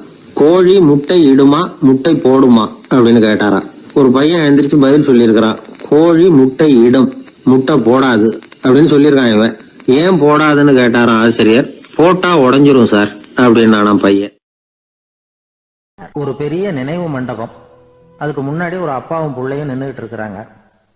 அந்த வழியா போறவங்க வர்றவங்க எல்லாம் அந்த இடத்துல நின்று அது என்ன மண்டபம் அப்படின்னு விசாரிக்க ஆரம்பிச்சாங்க. அந்த அப்பாவும் பிள்ளையும் தான் வர்றவங்களுக்கெல்லாம் விவரம் சொல்லிட்டு இருக்கிறாங்க. அதாவது இந்த இடத்துல ஒரு பெரிய மகான் சமாதி ஆயிருக்கார். அவர் சமாதியான இடத்துல இந்த நினைவு மண்டபத்தை கட்டியிருக்கிறோம் அப்படின்னாங்க. ஊரு பூரா இந்த செய்தி பரவிச்சு. நிறைய பேர் அந்த இடத்தை தேடி வர ஆரம்பிச்சாங்க. இங்க கொஞ்ச நேரம் உட்காந்துட்டு போனா மனசுக்கு ஒரு நிம்மதி கிடைக்குது அப்படின்னாங்க. அங்க இருந்த உண்டியல்ல நிறைய காசு போட்டுட்டு போறாங்க. பணம் கிடுகிடுன்னு நிறைய சேர ஆரம்பிச்சுட்டுது. பணம் நிறைய சேர்ந்த உடனே அந்த அப்பாவுக்கும் பிள்ளைக்கும் தகராறு வந்துட்டுது. பணம் சேர்ந்தாலே சொத்து தகராறு வரத்தானே செய்யும். அது மாதிரி வந்துட்டுது. பையன் அடிக்கடி நிறைய பணம் கேட்க ஆரம்பிச்சான். அப்பா பார்த்தார், யோசனை பண்ணார், ஒரு முடிவுக்கு வந்தார். ஒரு நாள் பையனை கூப்பிட்டார். இதை பாருப்பா, நமக்குள்ள தகராறு வேணாம். அப்பாவும் பிள்ளையும் இப்படி சண்டை போட்டுக்கிட்டா பாக்குறவங்க தப்பா நினைப்பாங்க. அதனால நமக்குள்ள சமரசமா இதை தீர்த்துக்குவோம், என்ன சொல்ற அப்படின்னார் அப்பா. சரின்னு நான் பையன். உடனே அந்த அப்பா என்ன பண்ணார் தெரியுமா? மகன் கிட்ட கொஞ்சம் பணத்தை கொடுத்தார். தன்கிட்ட இருந்த ஒரு கழுதையையும் கொடுத்தார். இதை வச்சு நீ பொழைச்சிக்கோ அப்படின்னு சொல்லி அனுப்பி வச்சுட்டார். மகன் அந்த கழுதையை எடுத்துக்கிட்டு அடுத்த ஊருக்கு போனான். வழியிலேயே அந்த கழுதை செத்து போச்சு. உடனே என்ன பண்ணலாம்னு யோசனை பண்ணான். ஒரு ஐடியா வந்தது. அந்த கழுதைய ஒரு சாலை ஓரமா புதைச்சான். கையில் இருந்த பணத்தை வச்சு அந்த இடத்துல ஒரு கல் மண்டபம் கட்டினான். அந்த வழியா 2 பேர் வந்தாங்க. இது என்ன மண்டபம்னு விசாரிச்சாங்க. இந்த இடத்துல ஒரு பெரிய மகான் சமாதி ஆயிருக்கிறார் அப்படின்னா. இந்த செய்தி ஊர் பூரா பரவ ஆரம்பிச்சுட்டுது. நிறைய பேர் வந்து போக ஆரம்பிச்சாங்க. இங்க வந்தா மனசுக்கு ஒரு பெரிய நிம்மதி கிடைக்குது அப்படின்னு வேற சொல்ல ஆரம்பிச்சாங்க. வர வர கூட்டம் அதிகமா வர ஆரம்பிச்சுட்டுது. உண்டியல்ல பணம் நிறைய சேர்ந்துட்டுது. நகையெல்லாம் கூட கழட்டி காணிக்கையா போட ஆரம்பிச்சுட்டாங்க. அப்பாவை விட மகன் பெரிய ஆளாயிட்டான். இதை கேள்விப்பட்டார் அப்பா. பையனை பார்த்துட்டு வரலாம்னு ஒரு நாள் புறப்பட்டு வந்தார். பையன் ஓஹோன்னு இருக்கிறான். பங்களா, காரு எல்லாம் வந்துட்டுது. எப்படிடா இந்த அளவுக்கு ஆனே அப்படின்னு விசாரிச்சார். அப்பா, எல்லாம் உங்க ஆசீர்வாதம் தான். நீங்க கொடுத்த மூலதனத்தை வச்சுதான் இவ்வளவும் சம்பாதிச்சேன் அப்படின்னு நான் பையன். அது எப்படிறான்னு விசாரிச்சார். அப்பா, நீங்கள் ஒரு கழுத குட்டியும் கொஞ்சம் பணமும் என்கிட்ட கொடுத்து அனுப்பி வச்சிங்க. அதை எடுத்துக்கிட்டு வந்தேன். வர்ற வழியில் அந்த கழுதை செத்து போச்சு. உடனே யோசனை பண்ணேன். அந்த கழுதையை இந்த இடத்துல புதைச்சேன். கையில் இருந்த பணத்தை வச்சு மண்டபம் கட்டினேன். மகான் ஒருத்தர் சமாதி ஆயிருக்கார் அப்படின்னு வதந்தியை கிளப்பி விட்டேன். ஜனங்கள்லாம் ஏமாந்து போய் காசை கொண்டாந்து போட ஆரம்பிச்சிட்டாங்க. நான் பொழைச்சிக்கிட்டு இருக்கிறேன் அப்படின்னா, இப்போதான்டா நீ என் புள்ள அப்படின்னு சொல்லி சந்தோஷப்பட்டாரான் அந்த அப்பா. ஏன் அப்படி சொல்றீங்கன்னு கேட்டிருக்கான் பையன். கழுத குட்டியை புதைச்சி மண்டபம் கட்டியிருக்கிற நீ, ஏற்கனவே நம்ம ஊர்ல நாம கட்டியிருக்கிறோமே மண்டபம், அது இந்த கழுதையோட அம்மாவை புதைச்ச இடம். மகான் சமாதி ஆயிருக்காருன்னு நானும் சும்மா கப்சா தான் விட்டுக்கிட்டு இருக்கேன் அப்படின்னாரான் அப்பா. முட்டாள் ஜனங்களை நினைச்சு அந்த 2 பேரும் சத்தம் போட்டு சிரிச்சாங்களாம். மனுஷன் ஏமாத்துறது ரொம்ப சுலபம். என் கூட படிச்ச ஒருத்தன் திடீர்னு ஒரு நாள் எல்லாருக்கும் அருள் வாக்கு சொல்ல ஆரம்பிச்சுட்டான். அவன் ஒரு ஆபீஸ்லயும் வேலை பார்க்கறான். ஆபீஸ்ல உள்ளவங்கெல்லாம் அவங்ககிட்ட வந்து அருள் வாக்கு கேட்கறது வழக்கம். ஒரு நாள் நான் அவன் முன்னாடி போய் உட்காந்து பேசிக்கிட்டு இருந்தேன். அப்போ அதே ஆபீஸ்ல வேலை பார்க்குற ஒருத்தர் அவங்ககிட்ட வந்து, சுவாமி, என் மேஜையில் வச்சிருந்த பேனா திடீர்னு காணாம போட்டுது, அது திரும்ப கிடைக்குமா எனக்கு அப்படின்னு கேட்டார். இவன் கண்ணை உருட்டி பார்த்துட்டு, அது உனக்கு கிடைக்காது, புதுசா வேற ஒன்று வாங்கிக்கப்போ அப்படின்னா. சரின்னு அவர் போயிட்டார். அவர் போனதுக்கு அப்புறம் நான் மெதுவா இவனை பார்த்து, அது எப்படிடா அது உனக்கு கிடைக்காதுன்னு அவ்வளவு உறுதியா அவர்கிட்ட சொன்னேன் அப்படின்னு கேட்டேன். இவன் மெதுவா என் காதுகிட்ட வந்து, அந்த பேனாவை கிளப்புனதே நான் தான் அப்படிங்கிறான். ஒரு ரயில் வேகமா போயிட்டு இருக்கு. அது ஒரு ரயில்வே ஸ்டேஷன்ல கொஞ்ச நேரம் நின்னுது. அப்போ அதுல ஒரு ஆள் ஏறினார். தலையில ஒரு மூட்டையை வச்சிருந்தார். மூட்டையை தலையில சுமந்துக்கிட்டே உள்ள வந்தாரு. மூட்டையை தலையில சுமந்துக்கிட்டே ஒரு இடத்துல உட்கார்ந்தார். ரயில் மறுபடியும் புறப்பட்டது. இவர் தன் தலையில இருந்த மூட்டைய கீழே இறக்கி வைக்கணும்ல, வைக்கல, சுமந்துக்கிட்டே வர்றார். எதிரில் உட்கார்ந்துருந்தவர் கேட்டார், ஏங்க ஏன் இப்படியே உட்காந்துருக்கிறீங்க தலையில மூட்டையை வச்சுக்கிட்டு, மூட்டையை கீழே இறக்கி வைக்கலாமே அப்படின்னார். வேணாங்க, பாவம், தலையில இருக்கிற மூட்டையை இறக்கி ரயிலில் வச்சா ரயிலுக்கு பாரம் அதிகமா இருக்கும் அப்படின்னார் அவரு. இப்படி ஒரு ஆளை பார்த்தா நமக்கு சிரிப்பு தான் வரும். ஏன்னா ரயிலுங்கிறது அந்த மூட்டையையும் சேர்த்து சுமந்துக்கிட்டு தான் போகுது. அவன் அந்த மூட்டையை தலையில வச்சிருந்தாலும் ஒண்ணுதான், தரையில வச்சிருந்தாலும் ஒண்ணுதான். அதனால ரயிலுக்கு எந்த மாற்றமும் ஏற்பட போறதில்லை. அதே மாதிரி தான் நம்ம மனமும். இதுவும் ஒரு தேவையில்லாத சுமை, அனாவசியமா சுமந்துக்கிட்டு இருக்கிறோம். இத கீழே இறக்கி வச்சுட்டா வாழ்க்கை பிரயாணம் சுகமா இருக்கும். ரயில் பிரயாணம் பண்ற அந்த ஆள் மூட்டையை சுமக்கிறான், வாழ்க்கை பிரயாணம் பண்ற நாம மனசை சுமக்கிறோம். இது ரெண்டுக்கும் எந்த வித்தியாசமும் இல்லை. மனசை கீழே இறக்கி வச்சுட்டா பாரம் இல்லாமல் வாழலாம், பறவைகள் மாதிரி பறக்கலாம், குழந்தைகள் மாதிரி கள்ளங்கபடம் இல்லாம வாழலாம். இந்த வெளி உலகத்துல நாம நிலை பெற்று இருக்கணும், வேரூன்றி இருக்கணும். அதே சமயம் நம்முடைய உள் வெளியில ஆன்மீக வாழ்க்கையில பாரம் இல்லாம இருக்கணும். அப்போ பறக்கணும், நதியை போல ஓடணும், மிதக்கணும். பயணம் சுகமா இருக்கும், களைப்பு தெரியாது, கவலை தெரியாது. ஒரு சீடன் போதி தர்மரை நாடி வந்தான். குருவே, நீங்கள் என்ன வெறுமையாக இருக்க சொன்னீங்க, நான் இப்ப மறுபடியும் வெறுமையானவன் ஆகிட்டேன், அதனால இப்ப என்ன செய்ய சொல்றீங்க என்ன அப்படின்னு சொல்லி நின்னான். உடனே அந்த குரு பக்கத்துல இருந்த ஒரு குச்சியை எடுத்து அவன் தலையில அடிச்சு, போய் அந்த வெற்றுத்தன்மையையும் வீசி எறிந்து விட்டு வா அப்படின்னார். நான் இப்போ காலியா இருக்கிறேன்னு ஒருத்தன் சொல்றான்னு வச்சுங்க, அது உண்மை இல்லை. ஏன்னா இன்னமும் அதுல நான்கிற எண்ணம் இருக்குது. எந்த சிந்தனையும் இல்லாம இருக்கிறது கடினம் தான். ஆனாலும் மனிதன் அதுல உள்ள நுட்பத்தை புரிஞ்சுக்கிட்டான்னா, இவ்வளவு தூரம் தூக்கி சுமந்துக்கிட்டு வந்த அந்த மனதின் முட்டாள்தனத்தை அவனே பார்த்துட்டு சிரிப்பான். இதுதான் பெரியவங்க சொல்லியிருக்கிற ஆலோசனை. நம்மால் ஒருத்தன் தலையில ஒரு பெரிய மூங்கில் கூடையோட ரயில்ல உட்கார்ந்தான். கூடை தலையில இருந்தது, கீழே இறக்கி வைக்கல. எதிரில் இருந்தவர் கேட்டார், ஏங்க எதுக்காக அதை அனாவசியமா சுமந்துக்கிட்டே இருக்கீங்க, கீழே இறக்கி வைங்களேன்னார். இல்லைங்க, நான் வீட்டை விட்டு புறப்படும் பொழுதே என் பையன் சொல்லிவிட்டான், கூடைய தலையை விட்டு இறக்கக்கூடாதுன்னு அப்படின்னார். அவன் சின்ன பையன், விவரம் இல்லாம சொல்லியிருப்பான். இப்ப என்ன நேரில் வந்தா பார்த்துக்கிட்டு இருக்கிறான், நீங்க இறக்கி வைங்கன்னார் அவர். அவன் நேரில் பார்த்துக்கிட்டு இல்ல, இருந்தாலும் நான் இந்த கூடையை கீழே இறக்கி வச்சா அது அவனுக்கு தெரிஞ்சிரும் அப்படின்னாரு இவர். அது எப்படின்னார் அவர். அவன் தனக்கு டிக்கெட் வாங்க வேணாம்னு சொல்லி இப்ப இந்த கூடைக்குள்ளதான் உட்கார்ந்துருக்கிறான். அப்படின்னார் இவர். ஒரு ஊர்ல ஒரு மன்னர் இருந்தார். அழகான அரண்மனையில அவர் இருந்தார். அந்த அரண்மனையை விட அழகா ஒரு மாளிகையை அந்த ஊர்லயே வேற ஒருத்தன் கட்டியிருந்தான். அப்படி கட்டி முடிச்சதுல அவனுக்கு ரொம்ப பெருமை. எத்தனையோ செல்வந்தர்கள்லாம் வந்து பார்த்துட்டு, இந்த மாளிகையை விலைக்கு கொடுத்துடுறியா, எவ்வளவு விலை சொன்னாலும் சரி நாங்க வாங்கிக்கிறதுக்கு தயாரா இருக்கோம் அப்படின்னு சொல்லி கேட்டு பார்த்துட்டாங்க. நான் இதை விற்கிறதுக்கு தயாரா இல்லை அப்படின்னு சொல்லிவிட்டான். அவ்வளவு சிறப்பா கலை அம்சத்தோடு அதை கட்டி முடிச்சிருக்கிறான். அதுவே ஒரு பெரிய அரண்மனை மாதிரி இருந்ததுன்னா பாத்துங்களேன். சுற்றிலும் அழகான பூந்தோட்டம். ஒரு நாள் அவன் எங்கேயோ வெளியூர் போயிட்டு திரும்பி வந்துகிட்டு இருக்கிறான். அப்போ அந்த மாளிகை தீப்பெட்டி எரிஞ்சுக்கிட்டு இருக்கு. பதறி போட்டான். விலைக்கு கேட்டவங்க யாராவது இதை செஞ்சிருக்கணும், இல்லைன்னா மன்னரே செய்த சதியே என்னவோ, இப்படிலாம் அவனுக்கு சந்தேகம். ஒரு மூலையில உட்காந்து அழ ஆரம்பிச்சுட்டான். அந்த சமயத்துல அவனுடைய மகன் அங்க ஓடி வந்தான்.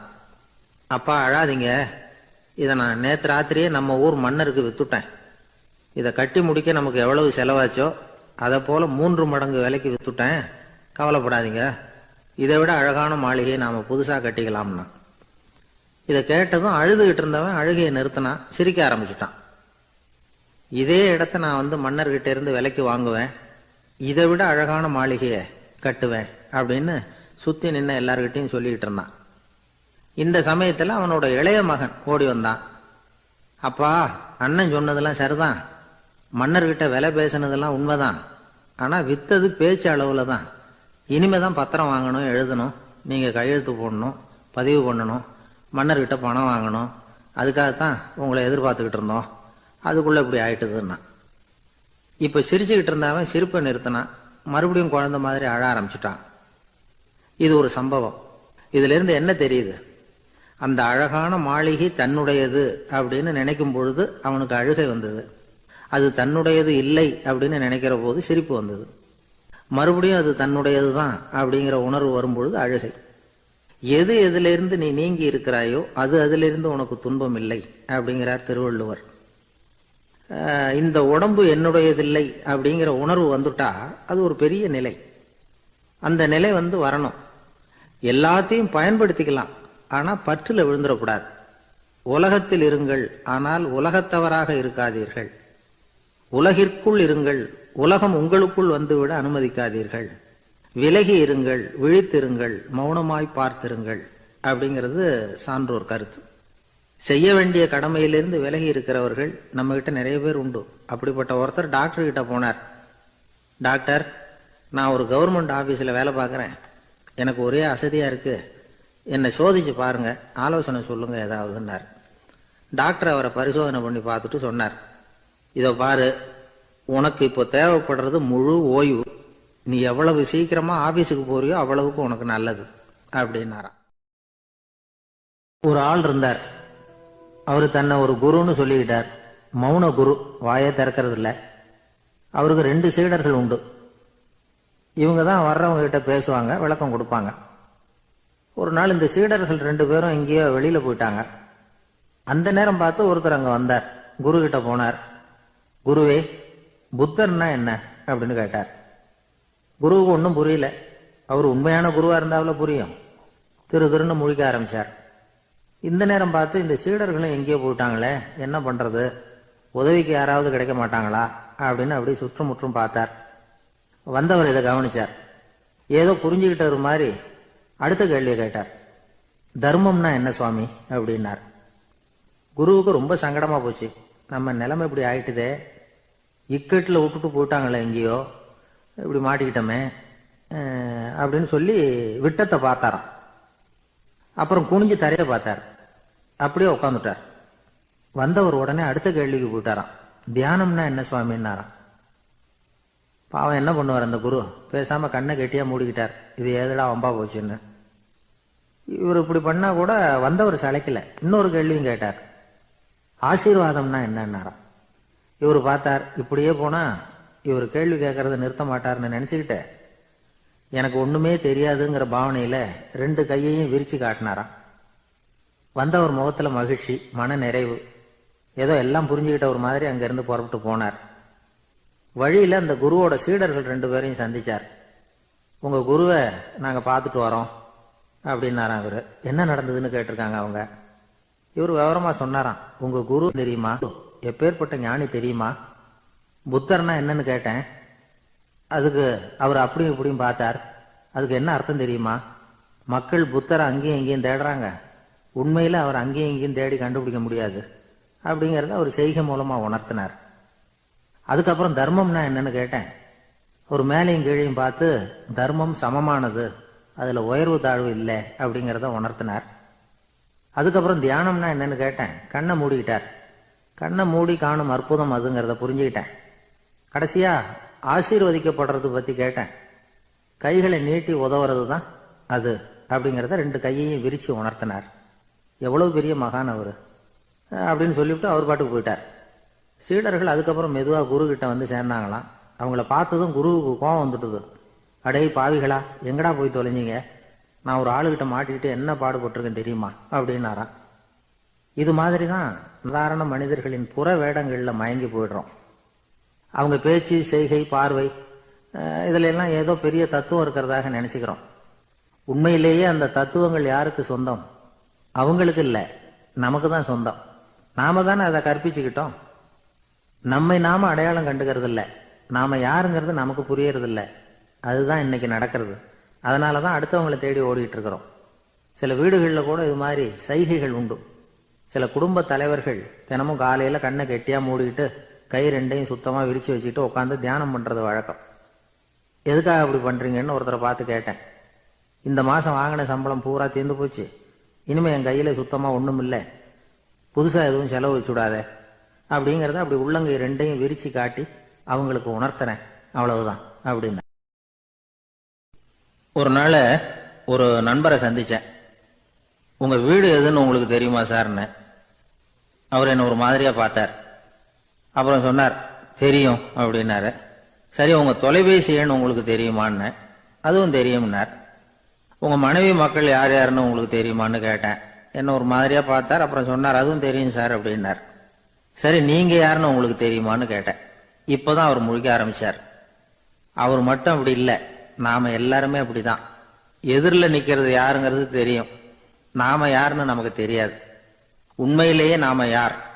இந்த கேள்விக்கான பதில தான் வாழ்க்கை பூரா நாம தேடிட்டு இருக்கிறோம். புத்தர் என்ன சொல்றாரு தெரியுமா? நீங்க கடவுளை பத்தி கவலைப்பட தேவையில்லை, உங்களை பத்தின கவலை உங்களுக்கு இருந்தா போதும் அப்படிங்கிறார். நான் யார், எனக்கு ஏன் இந்த கவலை அப்படின்னு உங்களை நீங்களே கேட்டுக்குங்க அப்படிங்கிறார். நாம ஏன் கடவுளை படைச்சோம்? அது ஒரு நழுவல் முயற்சியாம். அதாவது தன்னிடமிருந்து தானே தப்பிக்கிற ஒரு முயற்சியாம். இப்படிதான் அதை சொல்றாங்க அறிஞர்கள்லாம். மக்கள் பொய்யான பிரச்சனைகள்ல ஆர்வமா இருக்கிறாங்க, அதுக்கு தீர்வு காணவும் முயற்சி பண்றாங்க. கடவுளை பத்தி விவாதிக்க எல்லாருக்கும் விருப்பம், தன்னுடைய சுயம் பற்றிய பிரஜையே இருக்கிறது இல்ல. ஆகக்கூடிய விஷயம் என்னன்னா, கடவுள் சமாளிப்புக்கு பயன்படுத்தப்படுகிறார். மனவியல் என்ன சொல்லுது தெரியுமா? கடவுள், சொர்க்கம், மறுபிறவி இதை பத்தி எல்லாம் பேச ஆரம்பிக்கிறவங்க யார் தெரியுமா? போருக்கு போறவன், துன்பத்துல சிக்கி கஷ்டப்படுறவன், நோய் படுக்கையில விழுந்தவன், இவங்க தான். நாம அனுபவத்திலேயே பார்க்கிறோமே இதையெல்லாம். கடவுளை துணைக்கு கூப்பிடுறவங்க யாருன்னு கவனிச்சு பாருங்க. பரீட்சை எழுத போறவன், வேலை தேடி அலையிறவன், பண நெருக்கடியில் இருக்கிறவன், விபத்துல சிக்கிக்கிட்டவன், இவங்கெல்லாம் தான். தேர்வுல வெற்றி பெற்றதும் அவரை துணைக்கு கூப்பிடுறது இல்லை, வேலை கிடைச்சதும் அவர் துணை தேவைப்படுறது இல்லை. ஏன் இப்படி? கொஞ்சம் யோசனை பண்ணி பாருங்க. துன்பம் வருகிற போது அந்த துன்பத்தை தவிர்க்க வேண்டிய நிலையில அதிலிருந்து நழுவி போறதுக்காக பிரார்த்தனை தேவைப்படுது. எல்லாம் நல்லபடியா நடக்கிறப்போ பிரார்த்தனை செய்யறது இல்லை. புத்தருடைய வழி என்ன தெரியுமா? அந்த வழியில கடவுளும் கிடையாது, பிரார்த்தனையும் கிடையாது. புத்தர் செய்தது இதைத்தான்.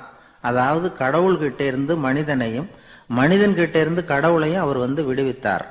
புத்த மதம் என்ன சொல்லுது தெரியுமா? கடவுள் பிரச்சனை அல்ல, மனிதன் தான் உண்மையான பிரச்சனை அப்படின்னு சொல்லுது. உங்களை நீங்க நல்லா தெரிஞ்சுக்கிட்டா போதும், நீங்களே கடவுள் ஆயிடுவீங்க அப்படிங்கிறது தான் புத்த மதம்.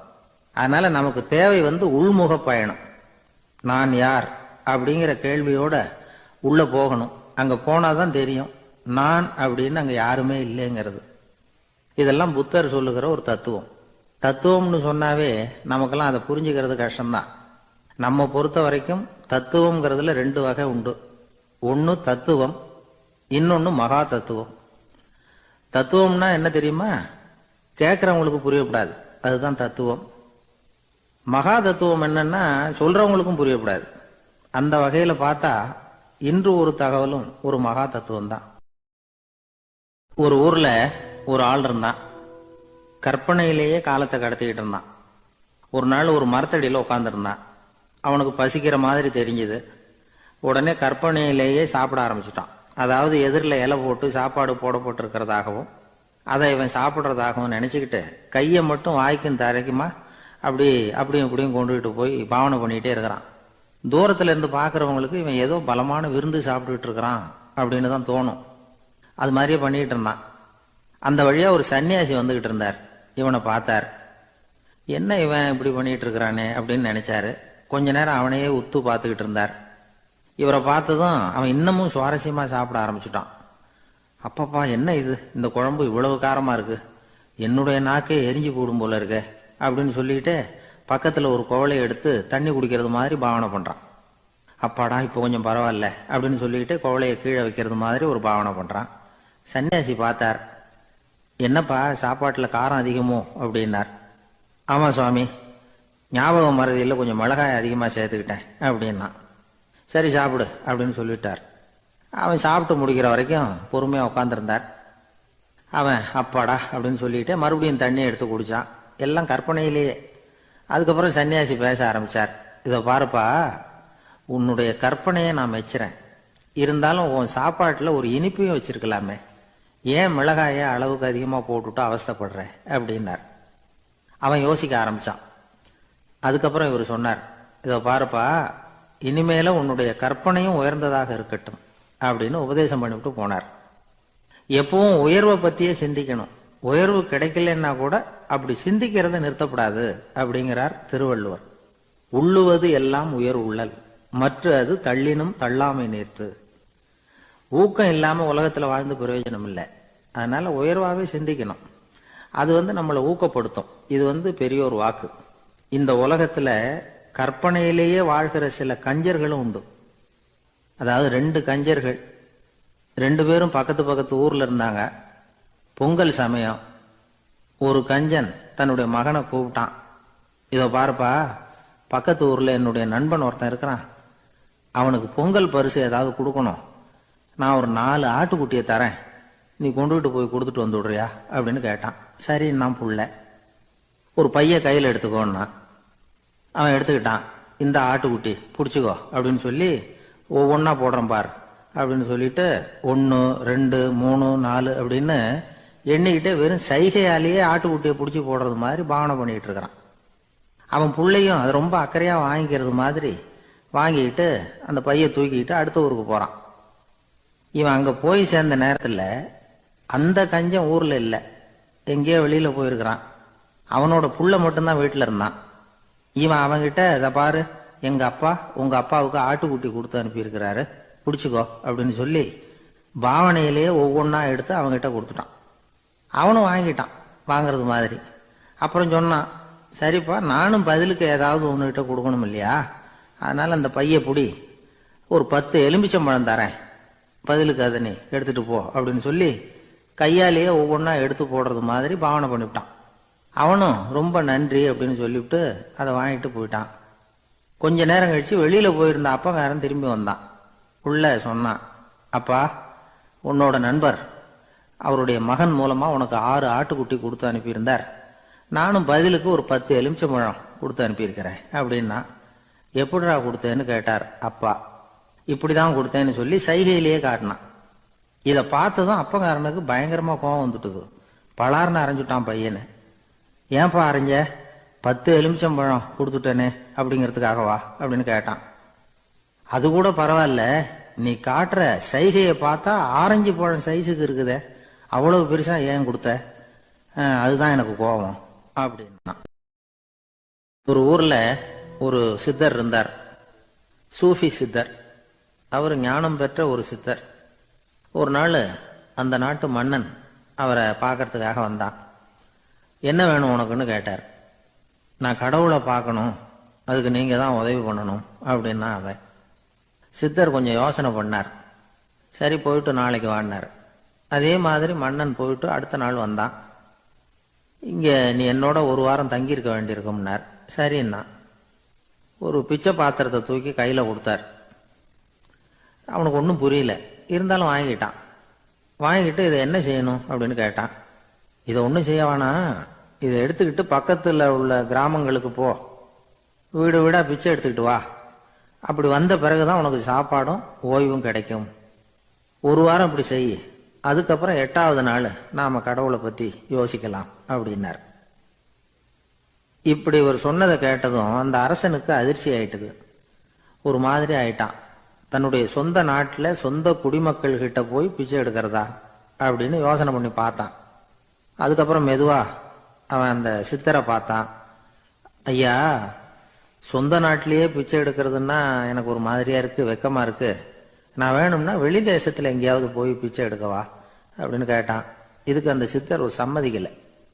இதோ பாரு, உன்னால பிச்சை எடுக்க முடியலன்னா பேசாம திரும்பி அரண்மனைக்கே போயிடு. அதுக்கப்புறம் கடவுளை பத்தி எல்லாம் பேசுறதுக்கு என்னை தேடிட்டு வரக்கூடாது அப்படின்னு விட்டார். மன்னன் தயங்கினான். இருந்தாலும் மனசை சரி பண்ணிட்டு சம்மதிச்சான். சரிங்க, ஒரு வாரம் இங்க தங்குறேன், நீங்க சொல்றது மாதிரி பக்கத்து கிராமங்களுக்கு போறேன், வீடு வீடா பிச்சை எடுக்கிறேன், வர்றேன் அப்படின்னா. ஒரு வாரம் தெரு தெருவா பிச்சை பாத்திரத்தோட அலைஞ்சான். சொந்த ஊர்ல சொந்த குடிமக்கள் கிட்ட பிச்சை எடுத்தான். 7 நாள் முடிஞ்சது. 8வது நாள் அந்த சித்தர் மன்னனை கூப்பிட்டார். இப்படி வாழ்னார். வந்தான். இனிமே நீ கடவுளை பத்தி என்கிட்ட கேட்கலாம்னார். இனிமே கேட்கறதுக்கு ஒண்ணுமே இல்லை சுவாமின்னா இவன். ஒரு வார காலம் பிச்சை எடுத்த பிறகுதான் கடவுளை காண முடியும் அப்படின்னு நான் கனவு கூட காணவில்லைன்னா. அப்படின்னா நீ பிச்சை எடுத்த காலத்துல அப்படி என்னதான் நடந்தது அப்படின்னு கேட்டார் அவரு. சுவாமி, ஒரு வார காலம் பிச்சை எடுத்ததுல என்னுடைய ஆணவம் அழிஞ்சுட்டுது. அது இப்போ இருக்கிற இடமே தெரியல. இப்ப அதை காணவே காணோம். பிச்சைக்காரனா இருந்தப்போ பெற்றதை மன்னனாக இருக்கும்போது பெற முடியாதுங்கிறத புரிஞ்சுக்கிட்டேன் அப்படின்னா மன்னன். அடக்கம் பிறந்தவுடன் தெய்வீக கதவுகள் திறந்து கொள்ளுகின்றன அப்படிங்கிறார் ஓஷோ. நம்மால் ஒருத்தன் ஆணவம் அழியணுங்கிறதுக்காக ஒரு திருவோட்டை எடுத்துக்கிட்டு தெரு தெருவா பிச்சை எடுக்க ஆரம்பிச்சான். என்ன, தெய்வீக கதவுகள் திறந்துதா அப்படின்னு கேட்டார் ஒருத்தர். தெய்வீக கதவு திறக்கிறதுக்கு முன்னாடியே எங்க வீட்டு கதவு சாத்திக்கிட்டுதுன்னா. என்னடா சொல்றேன்னார். இனிமே வீட்டுக்குள்ளேயே வர வேணாம், இதையே தொழிலா வச்சுக்கோ அப்படின்னு எங்க வீட்டுல சொல்லிவிட்டாங்க சார் அப்படின்னா. ஒரு ஊர்ல ஒரு ஆள் இருந்தான். அவனுக்கு வெளிநாட்டுக்கு போகணும்னு ஆசை. ஆனா அவனுக்கு எந்த மொழியும் தெரியாது. இருந்தாலும் சமாளிச்சுக்கலாம்னு முடிவு பண்ணிட்டு கிளம்பிட்டான். ஏதோ ஒரு தேசத்துக்கு போய் சேர்ந்தான். அங்க அவனுக்கு யாரையும் தெரியாது. அவங்க என்ன மொழியில பேசிக்கிறாங்க அப்படிங்கிறது கூட புரியல. என்ன பண்றதுன்னு யோசனை பண்ணிட்டு ஒரு இடத்துல நின்றுகிட்டு இருக்கிறான். எதிர ஒரு பெரிய கட்டிடம். நிறைய பேர் உள்ள போயிட்டு இருக்கிறாங்க. இவனும் அவங்க பின்னாடியே உள்ள போனான். ஒரு பெரிய அறை, அலங்காரம்லாம் பண்ணி வச்சிருக்கிறாங்க. நிறைய பேர் சாப்பிட்றதுக்காக உட்காந்துருக்குறாங்க. இவனுக்கு நல்ல பசி, அதனால இவனும் உட்காந்தான். சாப்பாடு போட்டாங்க, சாப்பிட்டான். அன்பான உபசரிப்பு. இவன் மனசு உள்ள நினைச்சுக்கிட்டான், இது ஏதோ அரசருடைய அரண்மனை மாதிரி தெரியுது, இன்னைக்கு ஏதோ விருந்து நடக்குது, நல்ல வேளை நம்ம பசியும் தீர்ந்தது அப்படின்னு நினைச்சுக்கிட்டே நிமிர்ந்து பார்க்கறான். சாப்பாடு பரிமாறினவன் எதிரில் ரொம்ப பணிவோட முதுக வளைச்சி வணக்கம் தெரிவிச்சான். இவனும் எழுந்திருச்சு நின்று முதுக வளைச்சி வணக்கம் தெரிவிச்சான். ரொம்ப நன்றின்னா. அவன் ஒரு சீட்டை இவன் கையில கொடுத்தான். இவன் அதை வாங்கி பார்க்கறான். என்ன எழுதியிருக்குன்னு ஒன்றும் புரியல. சரி, இந்த நாட்டில் தங்களுடைய நன்றியை சீட்டில் எழுதி தான் கொடுப்பாங்க போல இருக்கு அப்படின்னு நினைச்சுக்கிட்டு மறுபடியும் நன்றின்னா. ஆனா அவன் காசை கொடுங்கன்னா. ஏன்னா அது ஒரு ஹோட்டல், இவன் சாப்பிட்டதுக்கான பில் அது. இவன் அதை புரிஞ்சிக்கவே இல்லை. நன்றின்னு அந்த சீட்டில் எழுதி கொடுக்குறாங்க போல இருக்கு அப்படின்னு நினைச்சுக்கிட்டு அதை வாங்கி சட்டை பையில பத்திரமா வச்சுக்கிட்டு பரவாயில்லைங்க ரொம்ப மகிழ்ச்சின்னா. ஒரு வெளிநாட்டுக்காரனுக்கு இவ்வளவு தூரம் மரியாதை பண்றீங்களே, எங்க ஊருக்கு போனதும் உங்களை பத்தி நிறைய சொல்லுவேன் அப்படின்னா. இவன் என்ன சொல்றான்னு அவனுக்கு புரியல. இவனை பிடிச்சி அழைச்சிட்டு போய் முதலாளி முன்னாடி நிறுத்தினான். நாம சொன்னதுல இவனுக்கு ரொம்ப பெருமையா இருக்கணும் போல இருக்கு, அதுதான் பெரிய இடத்துக்கு அழைச்சிட்டு வந்திருக்கிறான் அப்படின்னு இவன் நினைச்சுக்கிறான். அவரும் பில்லுக்கான பணத்தை கொடுங்கிறாரு. பரவாயில்லைங்க ரொம்ப மகிழ்ச்சி நன்றிங்கிறான் இவன். அவரு பார்த்தார், இவனை நீதிமன்றத்துக்கு அனுப்பி வச்சுட்டார். இவன் என்ன நினைச்சுக்கிட்டான், நம்மளை இந்த ஊர் ராஜா முன்னாடியே அழைச்சிக்கிட்டு வந்து நிறுத்தி இருக்கிறாங்க போல இருக்கு, என்ன ஒரு பெருந்தன்மை அப்படின்னு நினைச்சுக்கிறான். நீதிபதி சொன்னார், சாப்பிட்டதுக்கான பணத்தை கொடுத்துரு, இல்லைன்னா அதுக்கான தண்டனை அனுபவிக்க வேண்டி இருக்கும்னார். ராஜாவே நமக்கு நன்றி சொல்றாரு போல இருக்கு அப்படின்னு நினைச்சுக்கிறான் இவன். என் மகிழ்ச்சிக்கு எல்லையே இல்லைங்க அப்படின்னா. அவரு பார்த்தார், இவனுக்கு தண்டனை கொடுக்க வேண்டியதுதான் அப்படின்னு முடிவு பண்ணார். உடனே தீர்ப்பு எழுதினார். இவனை கழுதையில பின்புறமா உட்கார வைங்க, இவன் ஒரு மோசடிக்காரன் அப்படின்னு ஒரு போர்டு எழுதி அவன் கழுத்துல மாட்டுங்க, அப்புறம் அந்த கழுதையை ஊரு பூரா விரட்டுங்க அப்படின்னார். இவனுக்கு தான் மொழி புரியலையே, ஏதோ நடக்குது அப்படிங்கிறது மட்டும் புரியுது. எல்லாரும் சேர்ந்து இவனை ஒரு கழுதை மேல உட்கார வச்சாங்க. ஓஹோ, நம்மளை பாராட்டி ஒரு ஊர்வலம் நடத்துறாங்க போல இருக்கு அப்படின்னு நினைச்சுக்கிறான் இவன். எல்லாரும் சத்தம் போட்டுக்கிட்டு கையை தட்டிக்கிட்டு கழுதை பின்னாடி ஓடி வர்றாங்க. இவனுக்கு ரொம்ப உற்சாகமா இருக்குது. எல்லாருக்கும் கை கூப்பி வணக்கம் சொல்லிக்கிட்டே போறான். கூட்டத்துல திடீர்னு ஒரு தெரிஞ்ச முகம் தெரியுது. அவனுடைய தேசத்தை சேர்ந்த ஒரு ஆள் அவன். அவனை பார்த்ததும் இவனுக்கு ரொம்ப உற்சாகம். நம்ம ஊருக்கு போனதும் இங்க நமக்கு கிடைச்ச மரியாதையெல்லாம் உண்மைதான்னு சொல்றதுக்கு ஒரு சாட்சியும் கிடைச்சுட்டுது அப்படின்னு நினைச்சுக்கிறான். அவனை பார்த்து கத்தனான், நல்லா பாத்துக்க, இந்த ஊர் மக்கள் எனக்கு எப்படிப்பட்ட வரவேற்பு கொடுக்குறாங்கிறத நல்லா கவனிச்சுக்கோ அப்படிங்கிறான். அவனுக்கு அவமானமா போட்டுது. தலையை குனிஞ்சுக்கிட்டே நழுவி போயிட்டான். இவன் பார்த்தான், அவன் தலை தெரியல. ஆகா, அவனுக்கு நம்ம மேல பொறாம போல இருக்கு, அதனாலதான் காணாம போயிட்டான் அப்படின்னு நினைச்சுக்கிறான். இப்படி ஒரு வேடிக்கை கதையை பெரியவங்க சொல்றது உண்டு. கதை வேடிக்கையா இருந்தாலும் இதுல உள்ள கருத்து என்ன தெரியுமா?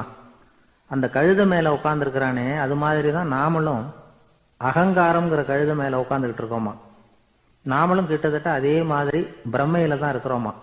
என்ன நடக்குதுங்கிறதே புரியறது இல்லை. அகங்காரத்துல பேசுறவனுக்கும் சித்த சுவாதீனம் இல்லாம பேசுறவனுக்கும் அதிக வித்தியாசம் இருக்கிறது இல்லை. அது மாதிரி ஒருத்தன் தன்னுடைய வீட்டை சுத்தி சேற்ற வாரி அரைச்சிக்கிட்டு இருந்தானா. அந்த வழியா வந்த ஒரு பெரியவர் அதை பார்த்திருக்கார். என்னப்பா பண்ணிட்டு இருக்கிற அப்படின்னு கேட்டாராம். கழுதைகளை விரட்டிக்கிட்டு இருக்கிறேன் அப்படின்னானா. இங்க கழுதைகளே காணுமே அப்படின்னாராம் அவரு. அதுதான் ஏற்கனவே விரட்டி விட்டனே அப்படின்னானா இவன். ஒரு பள்ளிக்கூடம் வகுப்பு நடந்துகிட்டு இருக்கு. ஆசிரியர் பாடம் நடத்திக்கிட்டு இருக்கிறார். நடத்தி முடிச்ச உடனே கேட்டார், மாணவர்களே, இதுவரைக்கும் நான் நடத்தின பாடத்துல உங்களுக்கு ஏதாவது சந்தேகம் இருக்கா அப்படின்னு கேட்டார். அப்புறம் ஒவ்வொருத்தரா கேட்டார். ஒரு மாணவன் எழுந்திருச்சான். சார், எனக்கு சந்தேகம் எதுவுமே இல்லைன்னா. ஏன்னு கேட்டார். ஏன்னா எனக்கு நீங்க நடத்தின பாடம் தெளிவா புரிஞ்சுட்டுது, அதனால சந்தேகம் வரலன்னா. இன்னொரு மாணவன் எழுந்திருச்சான். சார், எனக்கும் சந்தேகம் எதுவும் இல்லைன்னா. ஏண்டான்னு கேட்டார். ஏன்னா எனக்கு நீங்க நடத்தின பாடம் எதுவுமே புரியல, அதனால சந்தேகம் வரல அப்படின்னா. இந்த இடத்துல நாம கொஞ்சம் சிந்திச்சு பார்க்கணும். இந்த உலகத்துல எல்லாம் புரிஞ்ச ஒருத்தனுக்கும் சந்தேகம் வராது, எதுவுமே புரியாத ஒருத்தனுக்கும் சந்தேகம் வராது. அறகுறையா புரிஞ்சுக்கிட்டவன் இருக்கான் பாருங்க, அவனுக்கு தான் அடிக்கடி சந்தேகம் வரும். ஆக மாணவர்களை இந்த 3 வகையா பிரிக்கலாம். அதே மாதிரி தான் மனிதர்களையும் 3 வகையா பிரிக்கிறாங்க ஆன்மீகவாதிகள். ஒரு ஆன்மீக பெரியவர் என்ன சொல்றார் தெரியுமா? இந்த உலகத்துல 3 வகையான மனிதர்கள் இருக்கிறாங்களாம். முதல் வகை எப்படி தெரியுமா? இவங்களுக்கு எதையும் தெரிஞ்சுக்கணுங்கிற அவசியமே கிடையாது. ஏன்னா அவங்களுக்கு எல்லாமும் தெரியும். இவங்க ஞானத்தின் முழு வடிவா இருக்கிற காரணத்தினால அவங்களுக்கு எந்த சந்தேகமும் இல்லை, எந்த கேள்விகளும் கிடையாது. இந்த நிலையில இருக்கிறவன் கிருஷ்ணன். எல்லாத்துக்கும் விட தெரிஞ்சுக்கிட்ட நிலையில அவன் விடையாக மாறிவிட்டான் அப்படின்னு சொல்லுவாங்க. 2வது நிலையில இருக்கிறவன் அர்ஜுனன். இவனுக்கு எப்ப பார்த்தாலும் கேள்விதான், சந்தேகம்தான். பதில் சொல்ல சொல்ல அவனுக்கு இருக்கிற சந்தேகமும் அதிகமாகிட்டே இருக்கும், குறையவே குறையாது. அர்ஜுனன் மாதிரி உள்ளவங்க எப்பவும் கேள்வி கேட்டுக்கிட்டே இருப்பாங்க. ஒரு கேள்விக்கு விட கிடைச்சுட்டுன்னு வைங்க, உடனே இன்னொரு கேள்வி அவங்க கிட்ட இருந்து வரும். கிருஷ்ணனுடைய நிலை எப்படின்னா அது கேள்விகளே அற்ற ஒரு நிலை. அர்ஜுனனுடைய நிலை எப்படின்னா அது கேள்விகளை தவிர வேறு எதுவும் அற்ற ஒரு நிலை. இவங்களை தவிர இன்னொரு ஆள் இருக்கிறான், அவனுக்கும் கேள்விகள் அற்ற ஒரு நிலை தான். அவன் யாருன்னா துரியோதனன். இவனுக்கு தெரிஞ்சுக்கணுங்கிற எண்ணமே சுத்தமா கிடையாது. ஆவலே இல்லைங்கிறதுனால அதை புரிஞ்சுக்கணுங்கிற அவசியமும் இல்லை. அதனால அவனுக்கு கேள்விகள் அற்ற ஒரு நிலையில அவன் இருந்துகிட்டு இருக்கிறான். எல்லா பதிலும் தெரிந்து கொண்ட நிலையில கிருஷ்ணனும் கேள்விகள் அற்ற நிலையில இருக்கிறான். தெரிஞ்சுக்கணுங்கிற ஆவலே இல்லாத துரியோதனனும் கேள்விகள் அற்ற நிலையிலே இருக்கிறான். இப்படியும் இல்லாம அப்படியும் இல்லாம 2ம் கெட்டான நிலையில இருக்கிறானே, அவன் தான் அர்ஜுனன். அதனால பெரியவங்கள்லாம் என்ன சொல்றாங்கன்னா, இந்த உலகத்துல அர்ஜுனன்களா இருக்கிறவங்க ஒண்ணு துரியோதனனா மாறிடணும், இல்லைன்னா கிருஷ்ணனா மாறிடணும். இதை தவிர வேற வாய்ப்பு இல்லை. துரியோதனன் மாதிரி உள்ளது விலங்கு நிலை, கிருஷ்ணன் மாதிரி உள்ளது தெய்வ நிலை. அர்ஜுனன் விலங்காவும் ஆக முடியல, தெய்வமாவும் ஆக முடியல. இப்படி ரெண்டும் கெட்டானா இருக்கிற வரைக்கும் இந்த கேள்விகளும் பிரச்சனைகளும் இருந்துகிட்டே தான் இருக்கும். இதுதான் பெரியவர்கள் சொல்லுகிற அனுபவ உண்மை. ஒரு ஆசிரியர் ரொம்பவும் விரிவா விளக்கமா பாடம் நடத்தின பிறகு, மாணவர்களே ஏதாவது சந்தேகம் இருந்தா கேளுங்கன்னாராம். ஒரு மாணவன் எழுந்திருச்சான். சார், எனக்கு ஒரு சந்தேகம்னா. என்னன்னு கேட்டார். இது வரைக்கும் என்ன பாடம் சார் நடத்துனீங்க அப்படின்னா அந்த பையன். ஒரு ஊர்ல ஒரு மன்னர் இருந்தார். ஒரு நாள் அவருடைய அரசவைக்கு ஒரு ஓவியன் வந்தான். அவன் சீனா தேசத்திலிருந்து வந்தவன், தாவோ சிந்தனையாளன். அவன் அங்க மன்னர் முன்னாடி நிக்கிறான். யாரும் செய்ய முடியாத ஒரு காரியத்தை என்னால செய்ய முடியும்னா. இவன் இப்படி சொன்னதை கேட்டதும் ஏற்கனவே அங்க இருந்த அரசவை ஓவியன் ஒருத்தனுக்கு கோபம் வந்துட்டுது. இதோ பாரு, இப்படி எல்லாம் பேசக்கூடாது, நான் வேணும்னா உன்னுடைய சவாலை ஏத்துக்கிறேன் அப்படின்னா. நாம 2 பேரும் ஓவியம் தீட்டுவோம், அதை பார்த்துட்டு நம்ம 2 பேர்ல யாரு சிறந்த ஓவியன் அப்படிங்கறத மன்னரே தீர்மானம் செய்யட்டும், என்ன சொல்ற அப்படின்னு கேட்டான் அவன். அவனும் சரின்னு ஒத்துக்கிட்டான். போட்டி ஆரம்பமாச்சு. அரசர் அவங்களுக்கு 2 சுவர்களை ஒதுக்கி கொடுத்தார். 6 மாச காலம் அவகாசம் கொடுத்தார். 2 ஓவியர்களும் அவங்கவங்க வேலையை ஆரம்பிச்சாங்க. இரவு பகலா வேலை செய்ய ஆரம்பிச்சுட்டாங்க. 6 மாசம் முடிஞ்சது. அரசர் பார்த்தார். முதல்ல தன்னுடைய அரசவை ஓவியர் தீட்டி இருந்த ஓவியத்தை பார்த்தார். ரொம்ப பிரமாதமா இருந்தது, பாராட்டினார். இதோ பாரு, உன்னுடைய ஓவியம் அற்புதமா இருக்கு, உயிரோட்டம் உள்ளதா இருக்குது, கலையின் உச்சமே இதுதான், இதை விட சிறந்த ஒரு ஓவியத்தை வேற யாராலையும் படைக்க முடியாது அப்படின்னார். அதுக்கப்புறம் அந்த சீன ஓவியன் கிட்ட போனார். எங்க உன்னுடைய ஓவியம்னு கேட்டார். திரைச்சீலையை விலக்கி விட்டு பாருங்கன்னா. மன்னர் அந்த திரைச்சீலையை விளக்குனார். உள்ள ஓவியம் இருக்க வேண்டிய இடம் கண்ணாடி மாதிரி தெரிஞ்சுது. அவன் அந்த 6 மாச காலமா அந்த சுவரை தேய்ச்சி தேய்ச்சி கண்ணாடி மாதிரி ஆக்கி வச்சிருக்கிறான். அதுக்கு நேரா எதிர் சுவர்ல அரசவை ஓவியன் தீட்டின ஓவியம் இருக்கு. அது எதிரில் இருந்த இந்த கண்ணாடியில பட்டு பிரதிபலிக்குது. மன்னர் யோசனை பண்ண ஆரம்பிச்சார். அப்புறம் அந்த சீன ஓவியனை பார்த்து கேட்டார். இதோ பாரு, நீ என்னுடைய ஆளை தோற்கடிச்சுட்ட அப்படிங்கறதுல சந்தேகம் இல்லை, ஆனாலும் எங்களை ஏமாத்தி இருக்கிற, எந்த ஓவியமும் நீ வரையிலையே அப்படின்னார். அரசே, இதுதான் உண்மையான ஓவியம், உயிருள்ள ஓவியம். இது மனோபாவங்களை பிரதிபலிக்கும், மாறுகின்ற காலங்களை அப்படியே காட்டும் அப்படின்னா அந்த சீன ஓவியன். கையால வரைகிற ஓவியங்கள்ல சலனம் இல்லை, கண்ணாடி அப்படி கிடையாது, சக்தியின் ஓட்டம் அதுல எப்பவும் இருந்துகிட்டே இருக்கும்.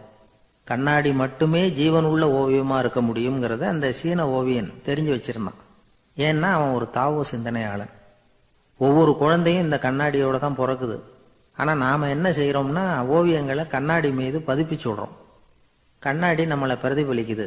நம்முடைய அழகோ அவலட்சணமோ கண்ணாடியை பாதிக்கிறது இல்லை. ஏன்னா அதுக்கு மனம் கிடையாது. கடந்து போன வினாடியை பத்தி அது சிந்திக்கிறது இல்லை. அடுத்த கணத்தை பத்தின எதிர்பார்ப்பும் அதுகிட்ட கிடையாது. அதுதான் பற்றற்ற நிலை. மனிதனுக்கு தேவைப்படுறது அதுதான். கண்ணாடி கிட்ட இருந்து நாம கற்றுக்கொள்ள வேண்டிய பாடம் இது. வாழ்க்கையில மனிதர்களை நேசிக்கலாம், உலகின் அழகையெல்லாம் பிரதிபலிக்கலாம், ஆனா எதையும் பற்றி கொண்டு விடக்கூடாது அப்படிங்கிறது பெரியவர்கள் அறிவுரை. துயரம்ங்கிறது பற்றுக்களின் சாயை. கண்ணாடி முன்னாடி நிக்கிறப்போவெல்லாம் நமக்கு இந்த ஞாபகம் வரணுமா. ஒரு குடும்ப தலைவர் ஒரு நாள் காலையில விடிஞ்சு எழுந்திரிச்சதும் சத்தம் போட்டார்.